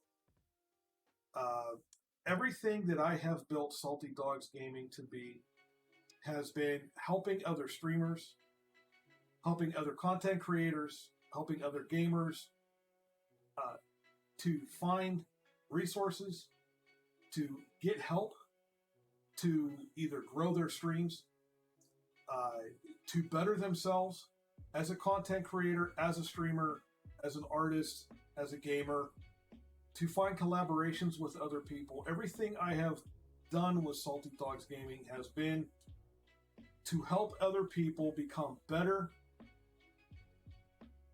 at what it is that they're passionate about. This is where I say, find your passions. I don't care what your niche is. Find your passions, dive into it, find others that share those same passions, and live to that end. I have never felt more successful in my life than I have over the last, I want to say, 3 to 6 months. I've been unemployed for 2 years because I'm a 24/7 caretaker for my dad. That option was taken out of my hands. I don't have a choice. I had to dig deep and find something that I can do using what little talents that I have to try and make ends meet and supplement my income.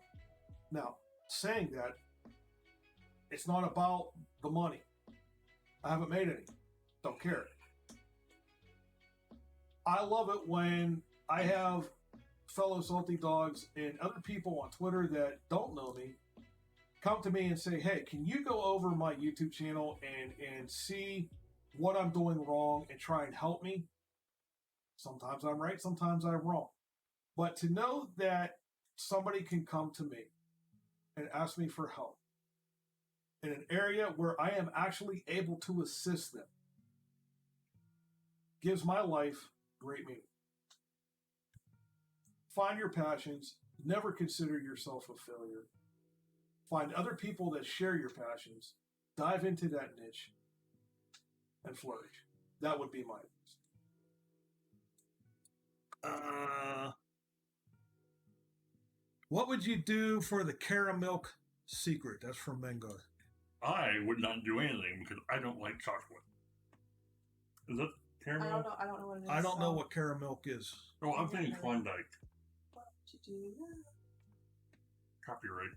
That's why I stopped. Yeah, right. That's why I stopped. Until Mengar tells us what that is, elaborates a little bit. Maybe it's a Canadian thing.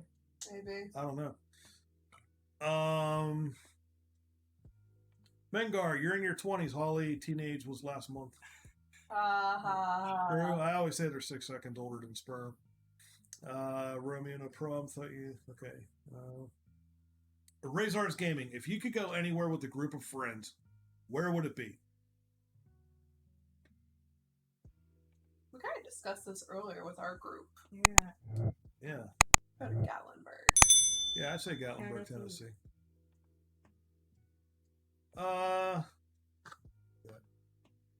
Saturn asks, if there was one person you could have spent a day with, dead or alive, who would it be? That's hard. Tattooed. But I would say the one would be my sister. My sister passed away in 2007. I would love to sit down with her and kind of talk about a lot of things that happened. But would love to hear her voice again, especially having this surgeon. Right. Kind of so to see that. that I can, did that with the video. Now I don't want to really go back on apology. Gotcha. I'm gonna have to get past. I can't talk about who I would pick because I would start crying. I don't feel like crying anyway. So It's cool. Respect that. I guess. hopefully Okay, so family would be my Uncle John Carpenter. I was always his girl growing up. He would be a substitute custodian at schools I was going to, so whenever I'd see him at school, no matter how old I was, he passed away when I was in 8th grade, I would yell, Uncle John! I would run up to him and give him like the biggest hug ever. And come to find out, like, that was one of his favorite things whenever he would know that he'd be working at my school that I was attending, because he knows that I would always, if I would see him, no matter what I was doing, if I get yelled at or get in trouble for running up and giving him a hug, I would not let that stop me. Right. One time I spent an entire lunch period sitting with him, just getting to spend time with him. Right. And a famous person, Robin Williams, no question about it. That's a good one. my stomach would hurt on that one. He's just naturally funny. There's one person you could have spent a day with that would be. I just went automatically with Dad. Right. Nope. I'll roll that. If we wanted to talk about famous people alive, I would probably say Keanu Reeves. That dude is kick-ass, man. That is a man that has been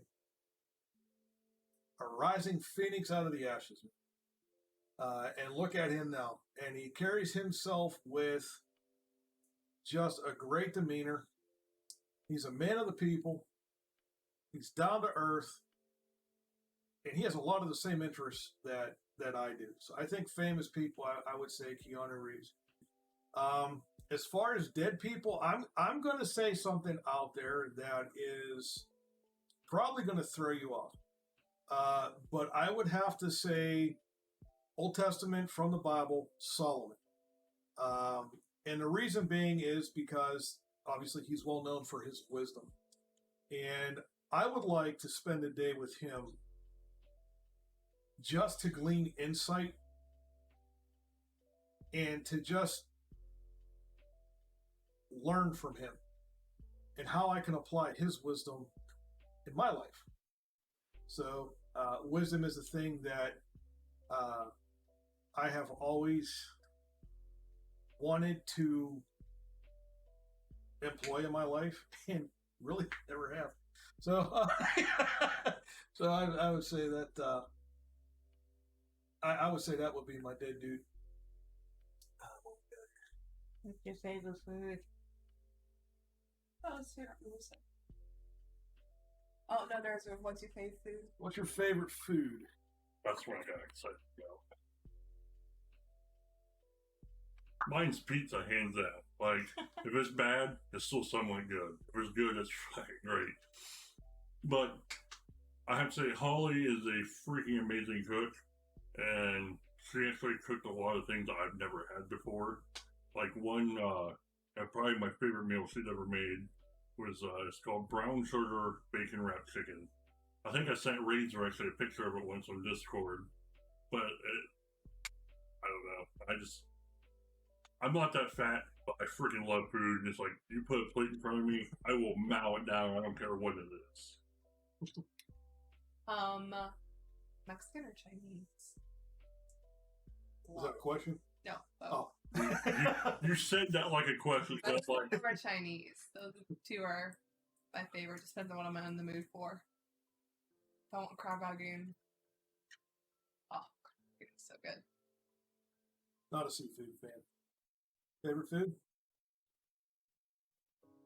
I have different things in this relationship.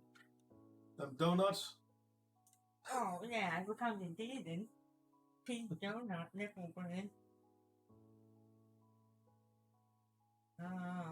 My taste has changed a lot there. Yeah. For me, I don't know why, but I'm always a glutton for chicken fingers. I always have been. Chicken fingers with ranch. What's your favorite music? Yeah. What's your favorite type of music? Old rock. Old rock? Offspring. Tom Petty. Country. I like country too. Me, I'm probably gonna throw a lot of people off, but I like, I believe it's called backwoods country. It's like country mixed with rap. But I vary a lot. Kind of depend. I'm a very moody person when it comes to music. Depending on my mood. I think my favorite song right now I'm stuck on is what's that? Jekyll and Hyde. What is it? Jekyll and Hyde. Yeah, Jekyll and Hyde by Five Finger Death Punch. Yeah, it's Five Finger Death Punch. That is my go-to song right now, and I generally don't. I never heard it. Heard it the other day, and now I'm stuck with it. And plus, it, I mean, it's so it sounds really good on some 12 pounding. Right. I'm really going to send you for a loop on this one. My favorite kind of muke. He likes opera. Did I just say my favorite kind of muke? Yeah. I'm speaking in shorthand. What the heck? My favorite kind of music would be what we used to call back in the day techno, but I'm more into like the sort of the rave kind of electronica. I think would be mine. Yeah, Muke. Yeah, I hear you, Raider. Yeah, shut up. I like techno.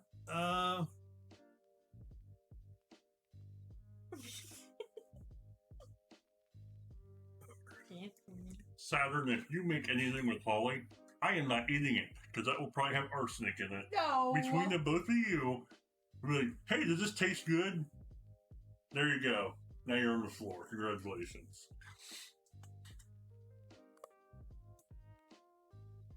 I should really stop for holiday. My favorite is the hamster dance. I don't know what rock. that is. What is a hamster dance? Are you doing a hamster dance? No. Peanut butter and jelly time? Peanut butter dance. Or something. Music that'll make you puke. Only some poison. So I'll share a fun fact while she's gone. I actually almost didn't want to do the stream. My biggest fear is being on camera. Right. And I'm surrounded by them right now. Yeah, you announced that to me quite a few times. Yeah, I'm like, I don't know if I'm going to do it. I don't know, but it's one of those things like you kind of said, just do it, see what happens. And you know, it's funny because in my streaming career with this, Yeah. is What are the stars? I think it's a censor of a word or something, unless they're trying to put a link up. I don't know. Saturn says, all right, it's time for me to leave. Love seeing you guys so much earlier. Love Saturn, you. you have an absolutely fantastic night. Thanks for coming and hanging out. I know that your internet connection's spotty up there in the mountains, but I appreciate you for tuning in and for getting involved with us tonight. It was great to have you here. Thank you so much.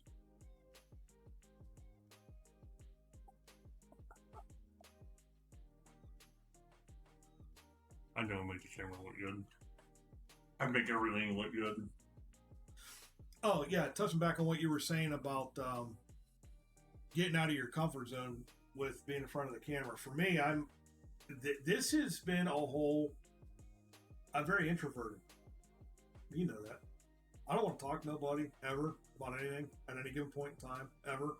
I'm not, if I look outside and I see that people still exist, it's a day that I'm staying inside. You know, it's like, what's that old phrase? It's too people-y out there, you know? And here I am live streaming. So, you know, I have learned a lot. All the games I've ever played have always been single player. I've never played multiplayer except World of Tanks was the only game I ever played that was multiplayer, and I hated it. A couple times, yeah, we did that, but you know, so I have been putting myself out of my comfort zone a lot over the last year or so that I've really dove into the streaming. Now, having said that, I really put myself out of my comfort zone over the last 3 months when I took a break starting Christmas up until the beginning of March, when I was learning video editing and graphics, all this other stuff, and trying to put all this. I wanted to make my own custom overlays, everything else for OBS, and all the research. So I struggle with stuff like that. You know, like I enjoy it, but it's like I struggle with. I hope that this is going to do well for me, kind of thing. You know. You comfy that low? Spends a lot of time getting comfy. Mengar says, I'll wait for you to listen to that. 3 dots, okay. Romeo said word link. That's okay. I think he's talking about winning the sensor. Yeah. Dude, it's okay, Tyler. You make the camera look good. I make everything. And that's good, Razor, that you're trying to boost his morale. Lovey Snucky Wookie Nookums McSnooty Pooty Nookums et cetera. Oh, Romeo. They are such a cute couple. I freaking love it. Razor's Gaming. See you later. Have a good night. War Robots, man. That is how I met dear old Razor. What a joke that was. Fun game, 2 pay to win. Probably the most pay to win game on the market. Nah. Calc says, good night, guys. Mom, you leaving? Nothing beats War with Tanks on pay to win. No, War Robots does. Really? Oh, by far, yeah. Oh, that's something I Yeah. can't even get into then. I mean, they're spot on with the gameplay and everything else, but that pay to win, man. Playing that game was your biggest mistake. Yes, sirree, Bob. No, can't say it's a mistake. You bet him out of it, so. Like I said. I was actually being nice to Razor for once. I already used that quota earlier. It was the worst rep in the gaming community online for being pay to win. It sure was. Any review on any platform that you see on that, it's just pay to win, pay to win, pay to win. It's ridiculous. It's like seeing apps on your phone and you got to read the reviews on it. The ads, man. The ads are so over the top. That's what I meant me. So biggest mistake. Yeah, I agree. I've been making his life hell ever since. Been loving it. But no, it's just. I don't know. This, I'm going backtracking back when you're talking about the gaming community. I enjoy it so much because we had a lot of people, and then you did a big house cleaning and took it down to almost just a handful. Oh, yeah, 20, 30 people, something like that. And then it's growing back to what it is. And I have met so many amazing people. Like, I think Romeo, Saturn, and Razor are the ones I talk to, and it's so funny. I talk to the most, and just, I freaking love everybody in there. And it's a big community. Like, there's people I still haven't really got to formally meet yet, but you post anything or a question and everybody is jumping on to help you out. Right. And I think that is a lot for showing what you stand for and what you built. Like, you have a talent that a lot of people don't realize. Yeah, I appreciate that, man. I mean, like the website, I was your guinea pig. You'd call me like 1 in the morning. Hey, go to the website. I'm sleeping. Go to the website. Try this out. and the skills from the first website back on our other group that we used to do. Right.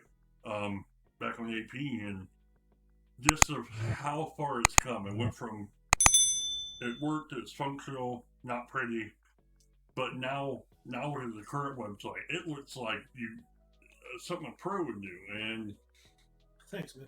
I always enjoy whenever Salty's like, hey, this is what I'm working on. I'm like, well, A, it's going to be a total disaster that I'm going to love, or B, it's going to be an amazing masterpiece. And you have a talent that I just don't have the patience for.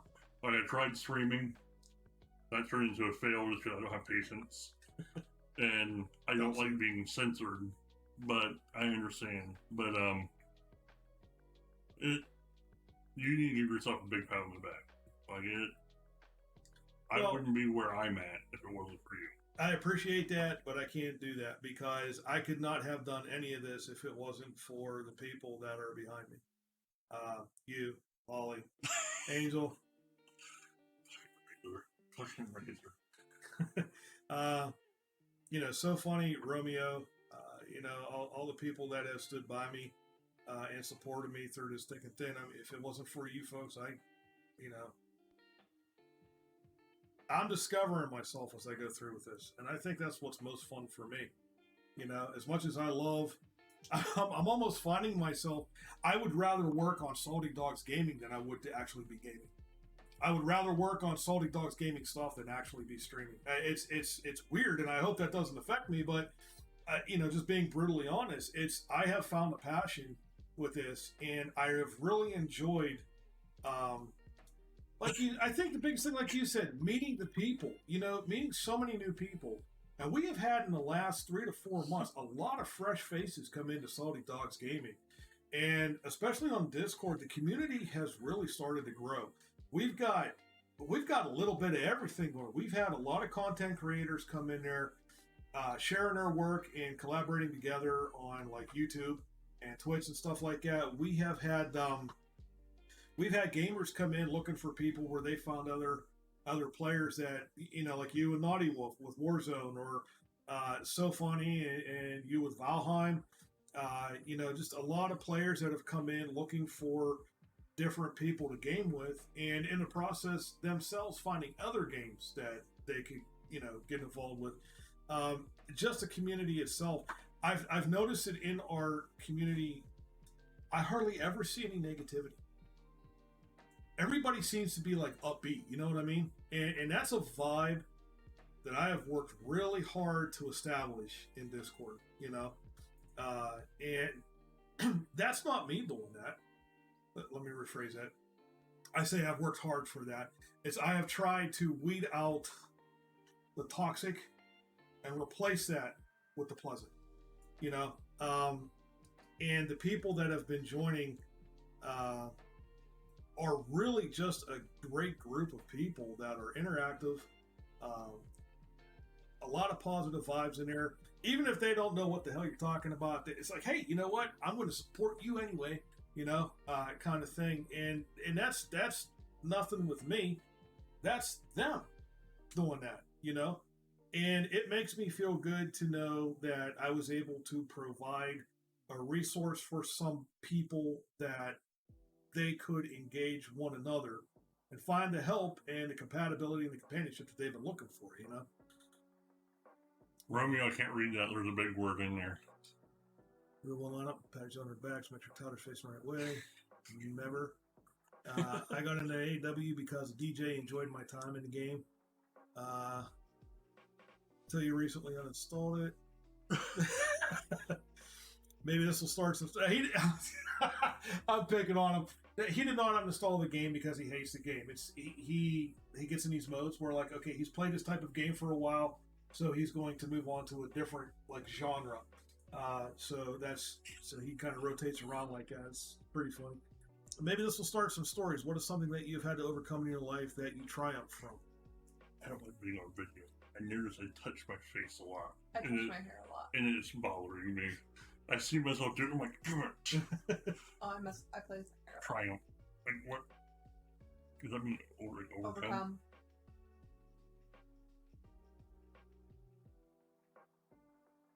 Romeo's question.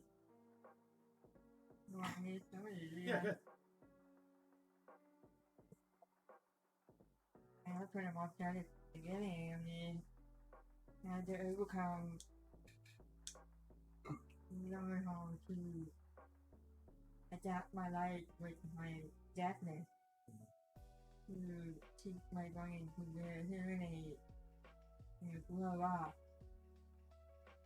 to learn where the sound is coming from, and try to understand people. Also to read this while I'm deaf, with the hearing, even without the hearing aid, if I had an ear infection or anything. And that allowed me to achieve, everything, working, job, and things like that to really adapt with everything. So that did really overcome everything from being little to being an adult. It's really where I could understand. Right. No, that's good. What you? I always grew up with like this perfect image of how my life would go. I graduate high school, go to college, get married, have a kid. And yeah, it all went right out the window. Went to college. Well, had a car accident right after high school. Messed my hip up to where I found out I was going to have to get hip surgery. So I had to drop out of college. Then I got pregnant. And I had to get away from that relationship because, like I said, it was very emotionally abusive, very narcissistic. And now, with being with Tyler, being married, and still not having that college degree, that I'm like, do I want to go back? At the same time, like, I want to go back and try to get a degree, but I'm like, I'm up to the point where like there's so many different things that I'm interested in that I don't know what I would ever go for now. Like, there's business admin, physical therapy, education. There's just like so many things that interest me. I don't know what I would go for. Before I get on mine, brings up a topic I wanted to hit. To the people watching, do not go to college because you feel like you have to because other people tell you to. There's trade you can learn. Like, everybody told me I had to go to college to get a decent job. I'm at a job now, no college education. Yeah, it's factory work, but making damn good money doing it. And you don't have to go because just to get a degree. I have friends that work at the same place that have their masters and stuff that they don't use because there's no jobs for it. So if you are going to go, make sure you go for the right reasons and not because everybody tells you you have to. Right. Like, I see all this crap pushing it, and it's like, I have a friend of mine that's a welder, and he makes triple what I make, and he loves it. Right. But, something I overcome, I don't know, we're going to go off the deep end here. Growing up, actually, I'll start with when I was born. I was born with a lot of issues. I had a cleft palate, so I had to have surgery to remedy that right away. But I spent the first 3 years of my life in and out of Dayton Children's, Children's Hospital. My tongue was too large, not in length, but in diameter. So I would constantly choke on it and swallow my own tongue. So it's one of the reasons why I have a hard time talking now. I can't move my tongue how everybody else does to make sounds. I have to physically move it. Right. So I actually had a tongue reduction done where they took half my tongue off. So that affects my taste to a lot of things. Like how people say there's not a taste of water. To me, there is. I can actually taste the difference. And then with that, I had a lot of medical issues going on. I think by the time I was 5, I already had 10 surgeries. But just growing up with that, and then at the time I didn't know it was bullying. But I mean, with my height too, I grew too quick. So I'm having medical issues now stemming from that. But I wouldn't change it for the world because it made me who I am, and I wouldn't be where I'm at without it. So that's a lot, dude. Yeah. You and her have a lot of similarities in that That's- respect, you know? that's why when I didn't want to bring it up because I'm like, I don't want to try to trump hers. Hers was freaking horrendous, but that's why when she tells me about her struggles, I'm like, yeah, I know that feeling. like when I go in for like, oh yeah, you're gonna have surgery, and they tell you what to expect, and I can tell them what to expect before they can even get it out. It's like I know this. Just give me the feel good stuff, and let's get this over with.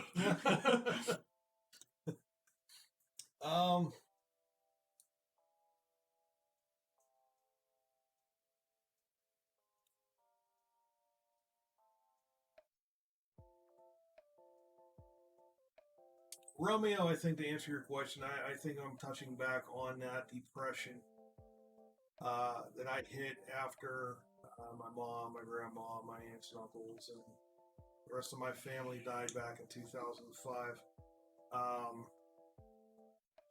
I think snapping out of that so that I could be there for Angel like she was for me was probably my greatest triumph in life.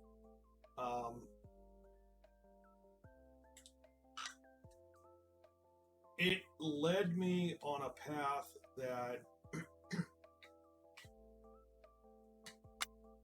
it defined, I won't say it defined who I am, but I will say that it definitely changed who I am. The personality that I had, the way I acted, the way I treated people around me, the way I talked to people, just the things that I did. Then I hit that depression, and I dove into food and whatever, and then snapping out of that. And finally, for the first time in my life, putting myself at the bottom of the pedestal instead of the top of the pedestal allowed me to gain a broader vision of reality. And when I think of how Angel struggled at that time and what she went through and what her family went through,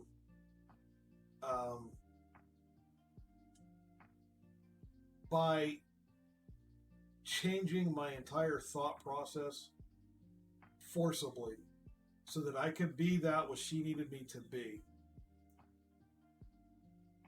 was the momentum that I needed to start finding a way to better my life. And I can honestly say, yeah, there's been some rough patches since then. Everybody's going to have it. Nobody has a perfect marriage all the time. If they are, fake.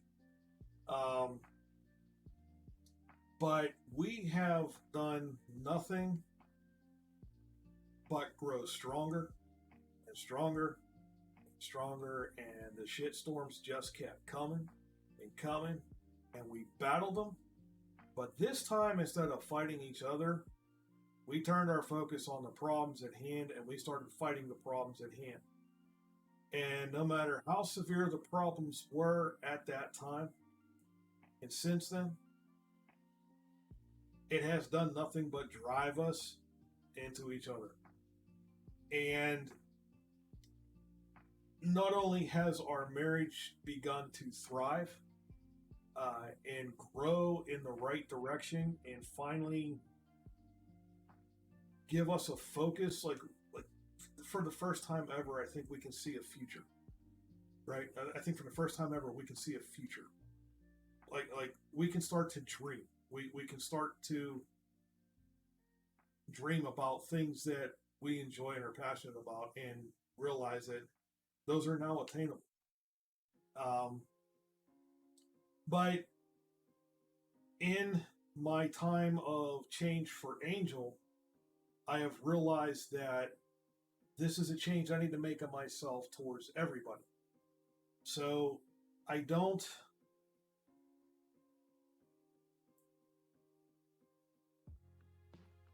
just think that at this point in my life, at the age that I am, considering my life situation and how everything that I had planned has been stripped away from me against my choice, all the battles that we fought, all the trials and tribulations that we've been through, yet at the same time, feeling better every day and more positive every day, I feel like I think my victory is just that the victory is not about me. You know, it's about Angel, it's about Dad, it's about my friendships, it's about Slowly Dogs, it's about everything. It's about my victories have come through my interactions with other people. And I think it's not so much of looking to other people for help, which was something that I had to learn hardcore how to do, but appreciating them for the help that they've given me. when you go back to back to back to back with so many problems and so deep problems like what we have, life-altering problems, one after another after another. I mean, just the other day, last week, we were vandalized. I mean, we had rocks thrown through our front window. Whole neighborhood had their tires slashed. I got a rock through my front window. Beautiful. I love it. I was in full-on Marine Corps mode. I was ready to snap some necks, and I was ready to go on a rampage. And in the meantime, it's like if I was at that point, I'd be out there raising a living hell with everybody, the police and everything else. But it wasn't that situation. It was I'm out there making sure that everybody got affected by that situation. Make sure that they were able to get in touch with the police, making sure that they knew that this had happened and stuff like that. So I was kind of the guy running around to all the neighbors, waking everybody up and making phone calls and being like, whatever. So, I think my greatest victory is the fact that for me, my life isn't about me. It's about those that I'm affiliated with and serving them and making sure that they grow and are successful in whatever it is, no matter how big or small. I keep coming back to that because it's I guess you could say it's an epiphany that I've only very recently realized,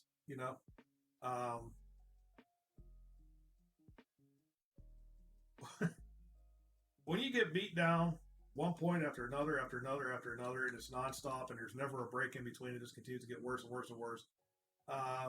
You get to a point that it don't hurt no more. Now it just pisses you off. And now I'm going to raise hell and I'm going to fight back. And at that point, that change was right about the time that I came out of my depression and tried to be there for Angel when her family, was going through their issues. It's like, I'm fighting this. I'm going to fight back and I will come out on top. I will be victorious over these problems. And it has taken me close to 35 years. But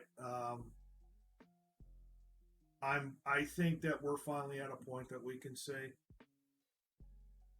cool. Now we can start looking at more positive things, happy times ahead. And just trying to be a bright spot for other people, really, really about it.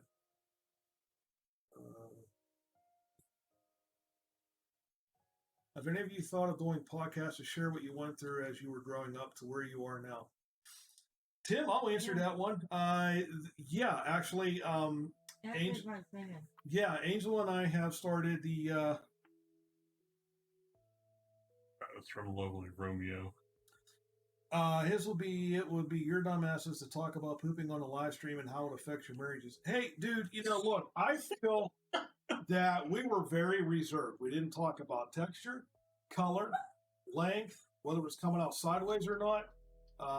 If it felt like we were getting shredded in half, we didn't discuss the odor. We only talked about the potency, but we didn't, describe the odor in detail. How much toilet paper was used, if it left any rings in the toilet, if there was any cloggings, how long it took to plunge. Did you really have to go that whole in detail? Yeah. Oh, we can go even more. Nope. Go back to the podcast question. Don't tempt me into another victory. Okay, so Razor says, honest question, have any of you ever thought of doing podcasts to share what you went through as you were growing up, where you are now? Yeah, in fact, actually, Angel and I have a new YouTube channel that we started together that only he knows about, she knows about. It's called the Salty and Reapy Show. We haven't got any content up on there yet. We've been trying to get the streaming established, the studio done, so that we can start, when we start making videos for that channel, it can be a quality content that we put up on there.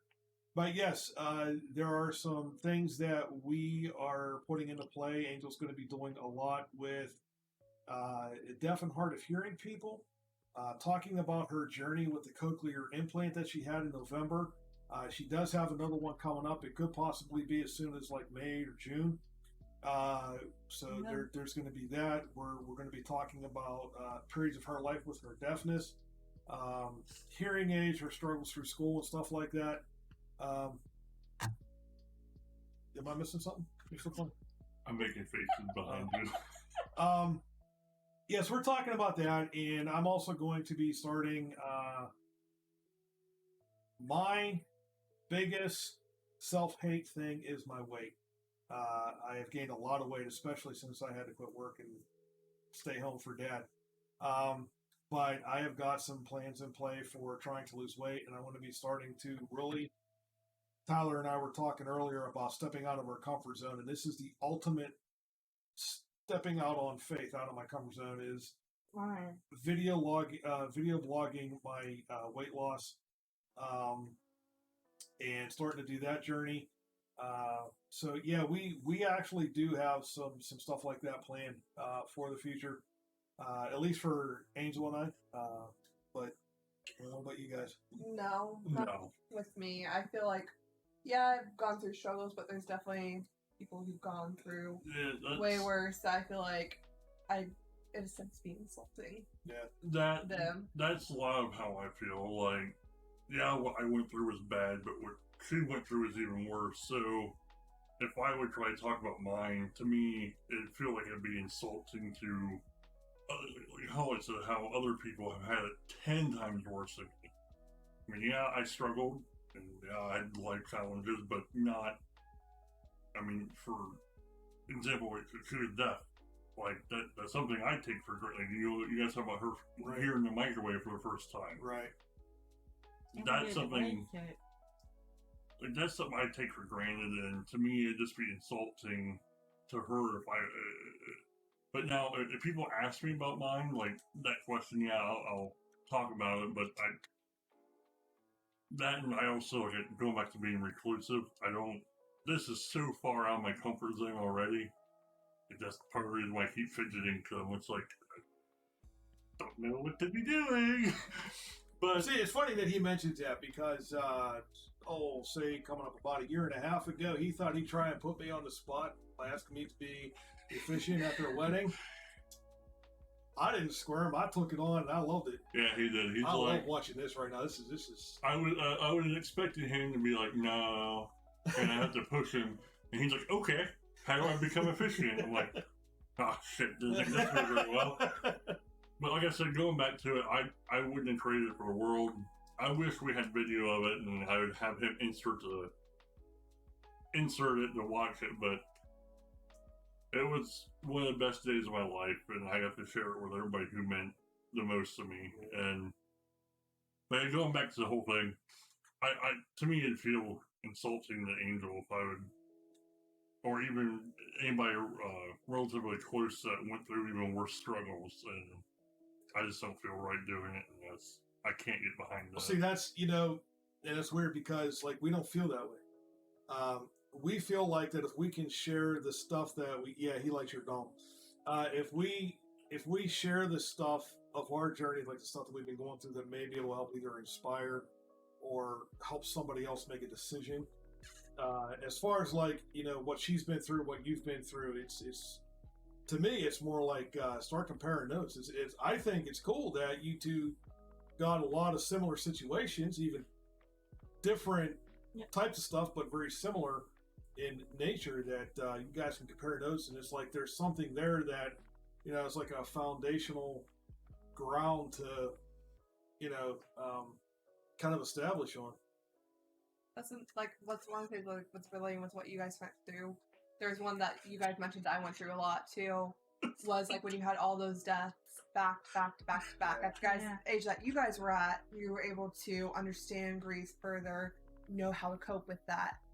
I went through a year like that, but I was only 13 years old when I was going through that. I lost an aunt in August. I lost an uncle in October. I lost a cousin in December. I lost an uncle in December. I lost an aunt. I lost an uncle in February. And then it was like a 6-month stance. And then I lost another relative. And like, this is me being 13 years old. I know he's being a dork. Yeah. I'm not laughing at you. I'm tired, and I see a comment, and I cannot not be a child.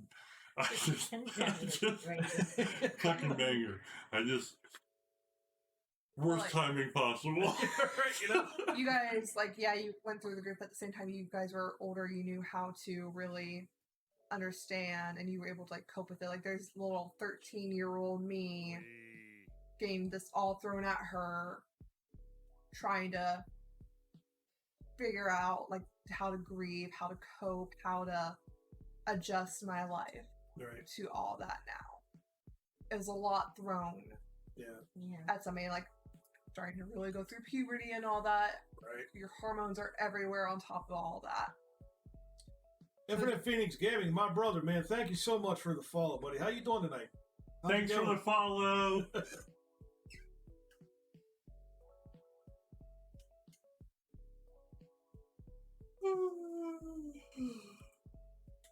Mangar and Salty Dog after It's after dark.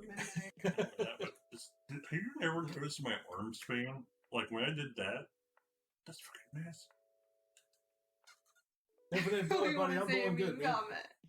We're doing episode 2 tonight of the Salty Dogs miniseries, Meet the Founders, and we've got the theGiant92, Amazonian gal, this married couple here, and then my beloved over there, Reaper girl. Razor's ramming. Not a single one of you caught on to what I just said. I did. I raised my hand. What did I say? All right. After that, what did I call you? You put there. Thank you. I heard. Why isn't that the deaf girl paying attention? Congratulations. Deaf I girl, did. her. See, I've been calling her Bladed Reapers all night, which is her old gaming Oh, name. we finally get it right. Yeah. Thanks for noticing. Here, will this make you feel better? Baby. Here we go. The dog is all excited. Why is there a wet spot on my way, dude? I got excited. Unbelievable. I am right here. It is okay. I sat on your dad. I am sorry. Look at the wingspan of that turkey. Yeah. Yeah, it's a gobbler on his neck. Man. What's up? Gobble My gobble. name will never be the same. Gobble Thanks a gobble. lot. Probably don't have that stupid duck call. Oh, I should have. Romance Man, Ohio. The bromance is real. It always has been. Yes. It always has been. These puppers are so cute. We need a dog. I'm waiting for him to take the bottle. Can you out. imagine They just might. pissed our cat would They be like if their we balls. got a dog? Yeah, we've been streaming for almost 4 hours now. This is the latest I have stayed up in the past 4 months. Yeah. Yeah. That's what me made in Ohio. It's a little different, man, when you're on first shift and I only go online at night. Oh, I told you, he'll pull me right out of your hand, man. That's his new play to Oh it. my god. You know, what you don't see is maybe you did see I got 2 dogs here. This is Remington and Gunner under the table coming out there and just That's ripping fine. that ball right out of his hand. There it is. That's the first time I ever got Gunner on stream. Oh. that was Tyler's fault. Vanguard, this is midday for me.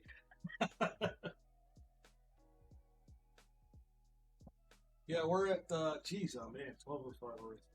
Unbelievable. I'm sorry, old petty I girl. heard the important on that. Fortunately, it's been over on your side. I know. So it's about time that I didn't start something. You started something. Try to keep your waist so it's crackling when it gets picked up. midnight here too, middle of my day. I remember those days.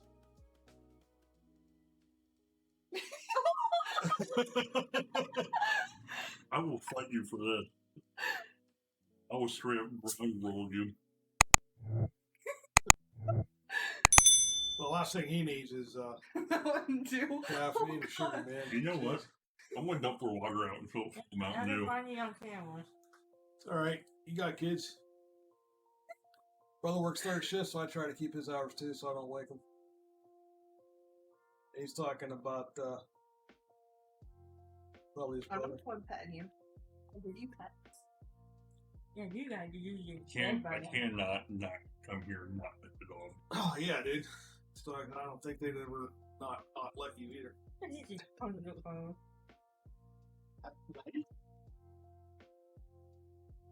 Yeah, he's like, okay, I'm sold. Look at it. Look at it. Right on camera too. That's awesome. He loves his lovers, man. All right, guys. Well, I think that we've had a great night tonight. I think it was a good stream, and I think And we gotta put Yes, this in the Mayor. giant. Manger, what's your question, buddy? And for those of you that are in our Discord, if you see me in voice chat, and I'm usually in there by myself, if you want to, feel free to stop in and have a chat. If I'm in the voice chat, that usually means I'm bored and need someone to talk to.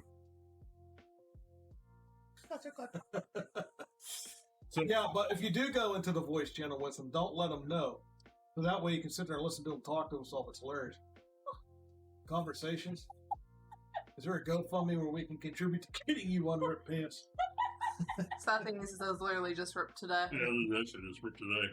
No, my pants cost a lot of money, so they're usually about since I'm so tall, I actually have a special order my pants. So my pants are running usually about $100 to $150 a pair. It's like my shoes are a size 20, so my clothes are very expensive. I have tons of pants, yes. I was out doing yard work today, so I didn't want to ruin a good pair. His pants are long, mine are wide. I He have got a from the red big pair. and dumb store. I have a red pair that's in the knee and right underneath my butt. My ribs in the crotch. That's sweatpants, not for the evening. Oh, is that what you've been looking at? What are you looking at me like that? Wow. Even Yeah, your dog knows you're full of right. shit. All right, guys, we're going to call it for the night. So let me go ahead and run through this real quick. If you're in the market for some energy drinks and hydration drinks for streamers and gamers, check out rogueenergy.com check out rogueenergy.com and go to the website, or you can use my link and save 10% off your entire order from whatever you buy there. rogue.saltydogsgaming.com, and they are also one of the supporters for this stream. And we've also been sponsored by TubeBuddy. If you have a YouTube channel, then TubeBuddy is what you need. They will give you everything and all the tools and all the information and analytics and SEO that you need to get your channel ranked higher and up above there, above everybody else. So go check them out, TubeBuddy.saltydogsgaming.com. I appreciate every single one of you that have made this an amazing chat tonight. The interaction in the chat room and with the fellow founders here has been absolutely amazing, and I'm so glad that you guys enjoyed the stream, and that it makes me feel good to know that I might be finally on the track of doing something right with this. So I appreciate all that and your support as well. Check out our merchandise line. It helps us keep our licensing up to date, keeps our equipment updated and progressing. See, I'm winking. See that? Go buy. Support me. Show me you love me. Hi. Check us out at merch.saltydogsgaming.com. And if you haven't had a chance yet, get on over to the website and get registered over there, because we want to get started on our premium tournaments. First 100 members get a free lifetime premium account on our website. And those premium tournaments that I talked about will have cash payout prizes. So get on over there and see what's going on. And if you're already not a member of our Discord, then what are you waiting for? The cool stuff is happening over there. Discord.saltydogsgaming.com. So I appreciate, again, all of you that tuned in. Razor's Mom, Saturn, for those of you that were here earlier and couldn't hang out till the end, I appreciate every single one of you. Infinite Phoenix Gaming for the follow. I appreciate all you guys. And I look forward to seeing you next week when we hook up with Romeo Victor. I cannot wait for that. Romeo Victor is our next victim in the Meet the Founders mini-series that we have going on. So we'll be hooking up with Romeo Victor next week. And the week after that will be so funny. So we look forward to getting you guys in there and just get a chance to meet the team.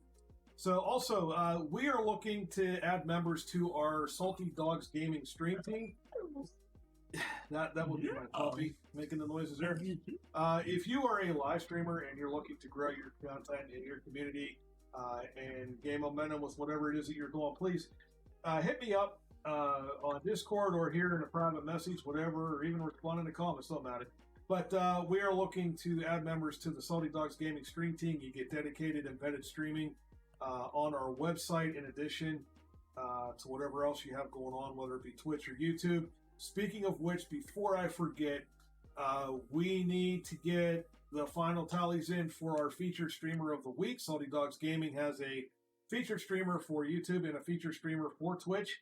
And what we do is we take all the tags and whatever that you send us and the channels that you send us of who you think should be featured on our website and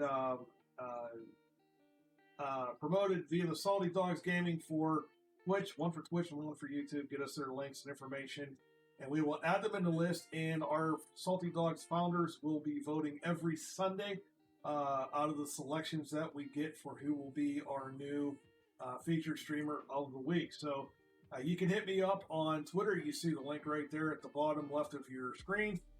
Salty Devil Dog there, and you can submit who you want there, and we'll be sure to get them added into the pot. So tomorrow is Sunday, and our founders will be voting. So we look forward to seeing what you have to offer us. So, but guys, once again, thank you so much. I appreciate all of you and the support that you've shown tonight, and I wish you all a good night. I hope that we see you again next week. Yeah, Infinite Phoenix Gaming, talking about the Piggy game. We do have a game actually on our Discord server called Piggy. Razor just needs to learn how to get good. But I should start maybe doing some videos on how to play. But yeah, come on over and check it out. We have a nice little crew of people that play that and have a lot of fun with that. So you can take your piggy and adopt it, grow it, feed it, nurture it, battle it against everybody else's piggy on the server, and win XP and whatever else. So, all right, guys, good night, and thanks once again.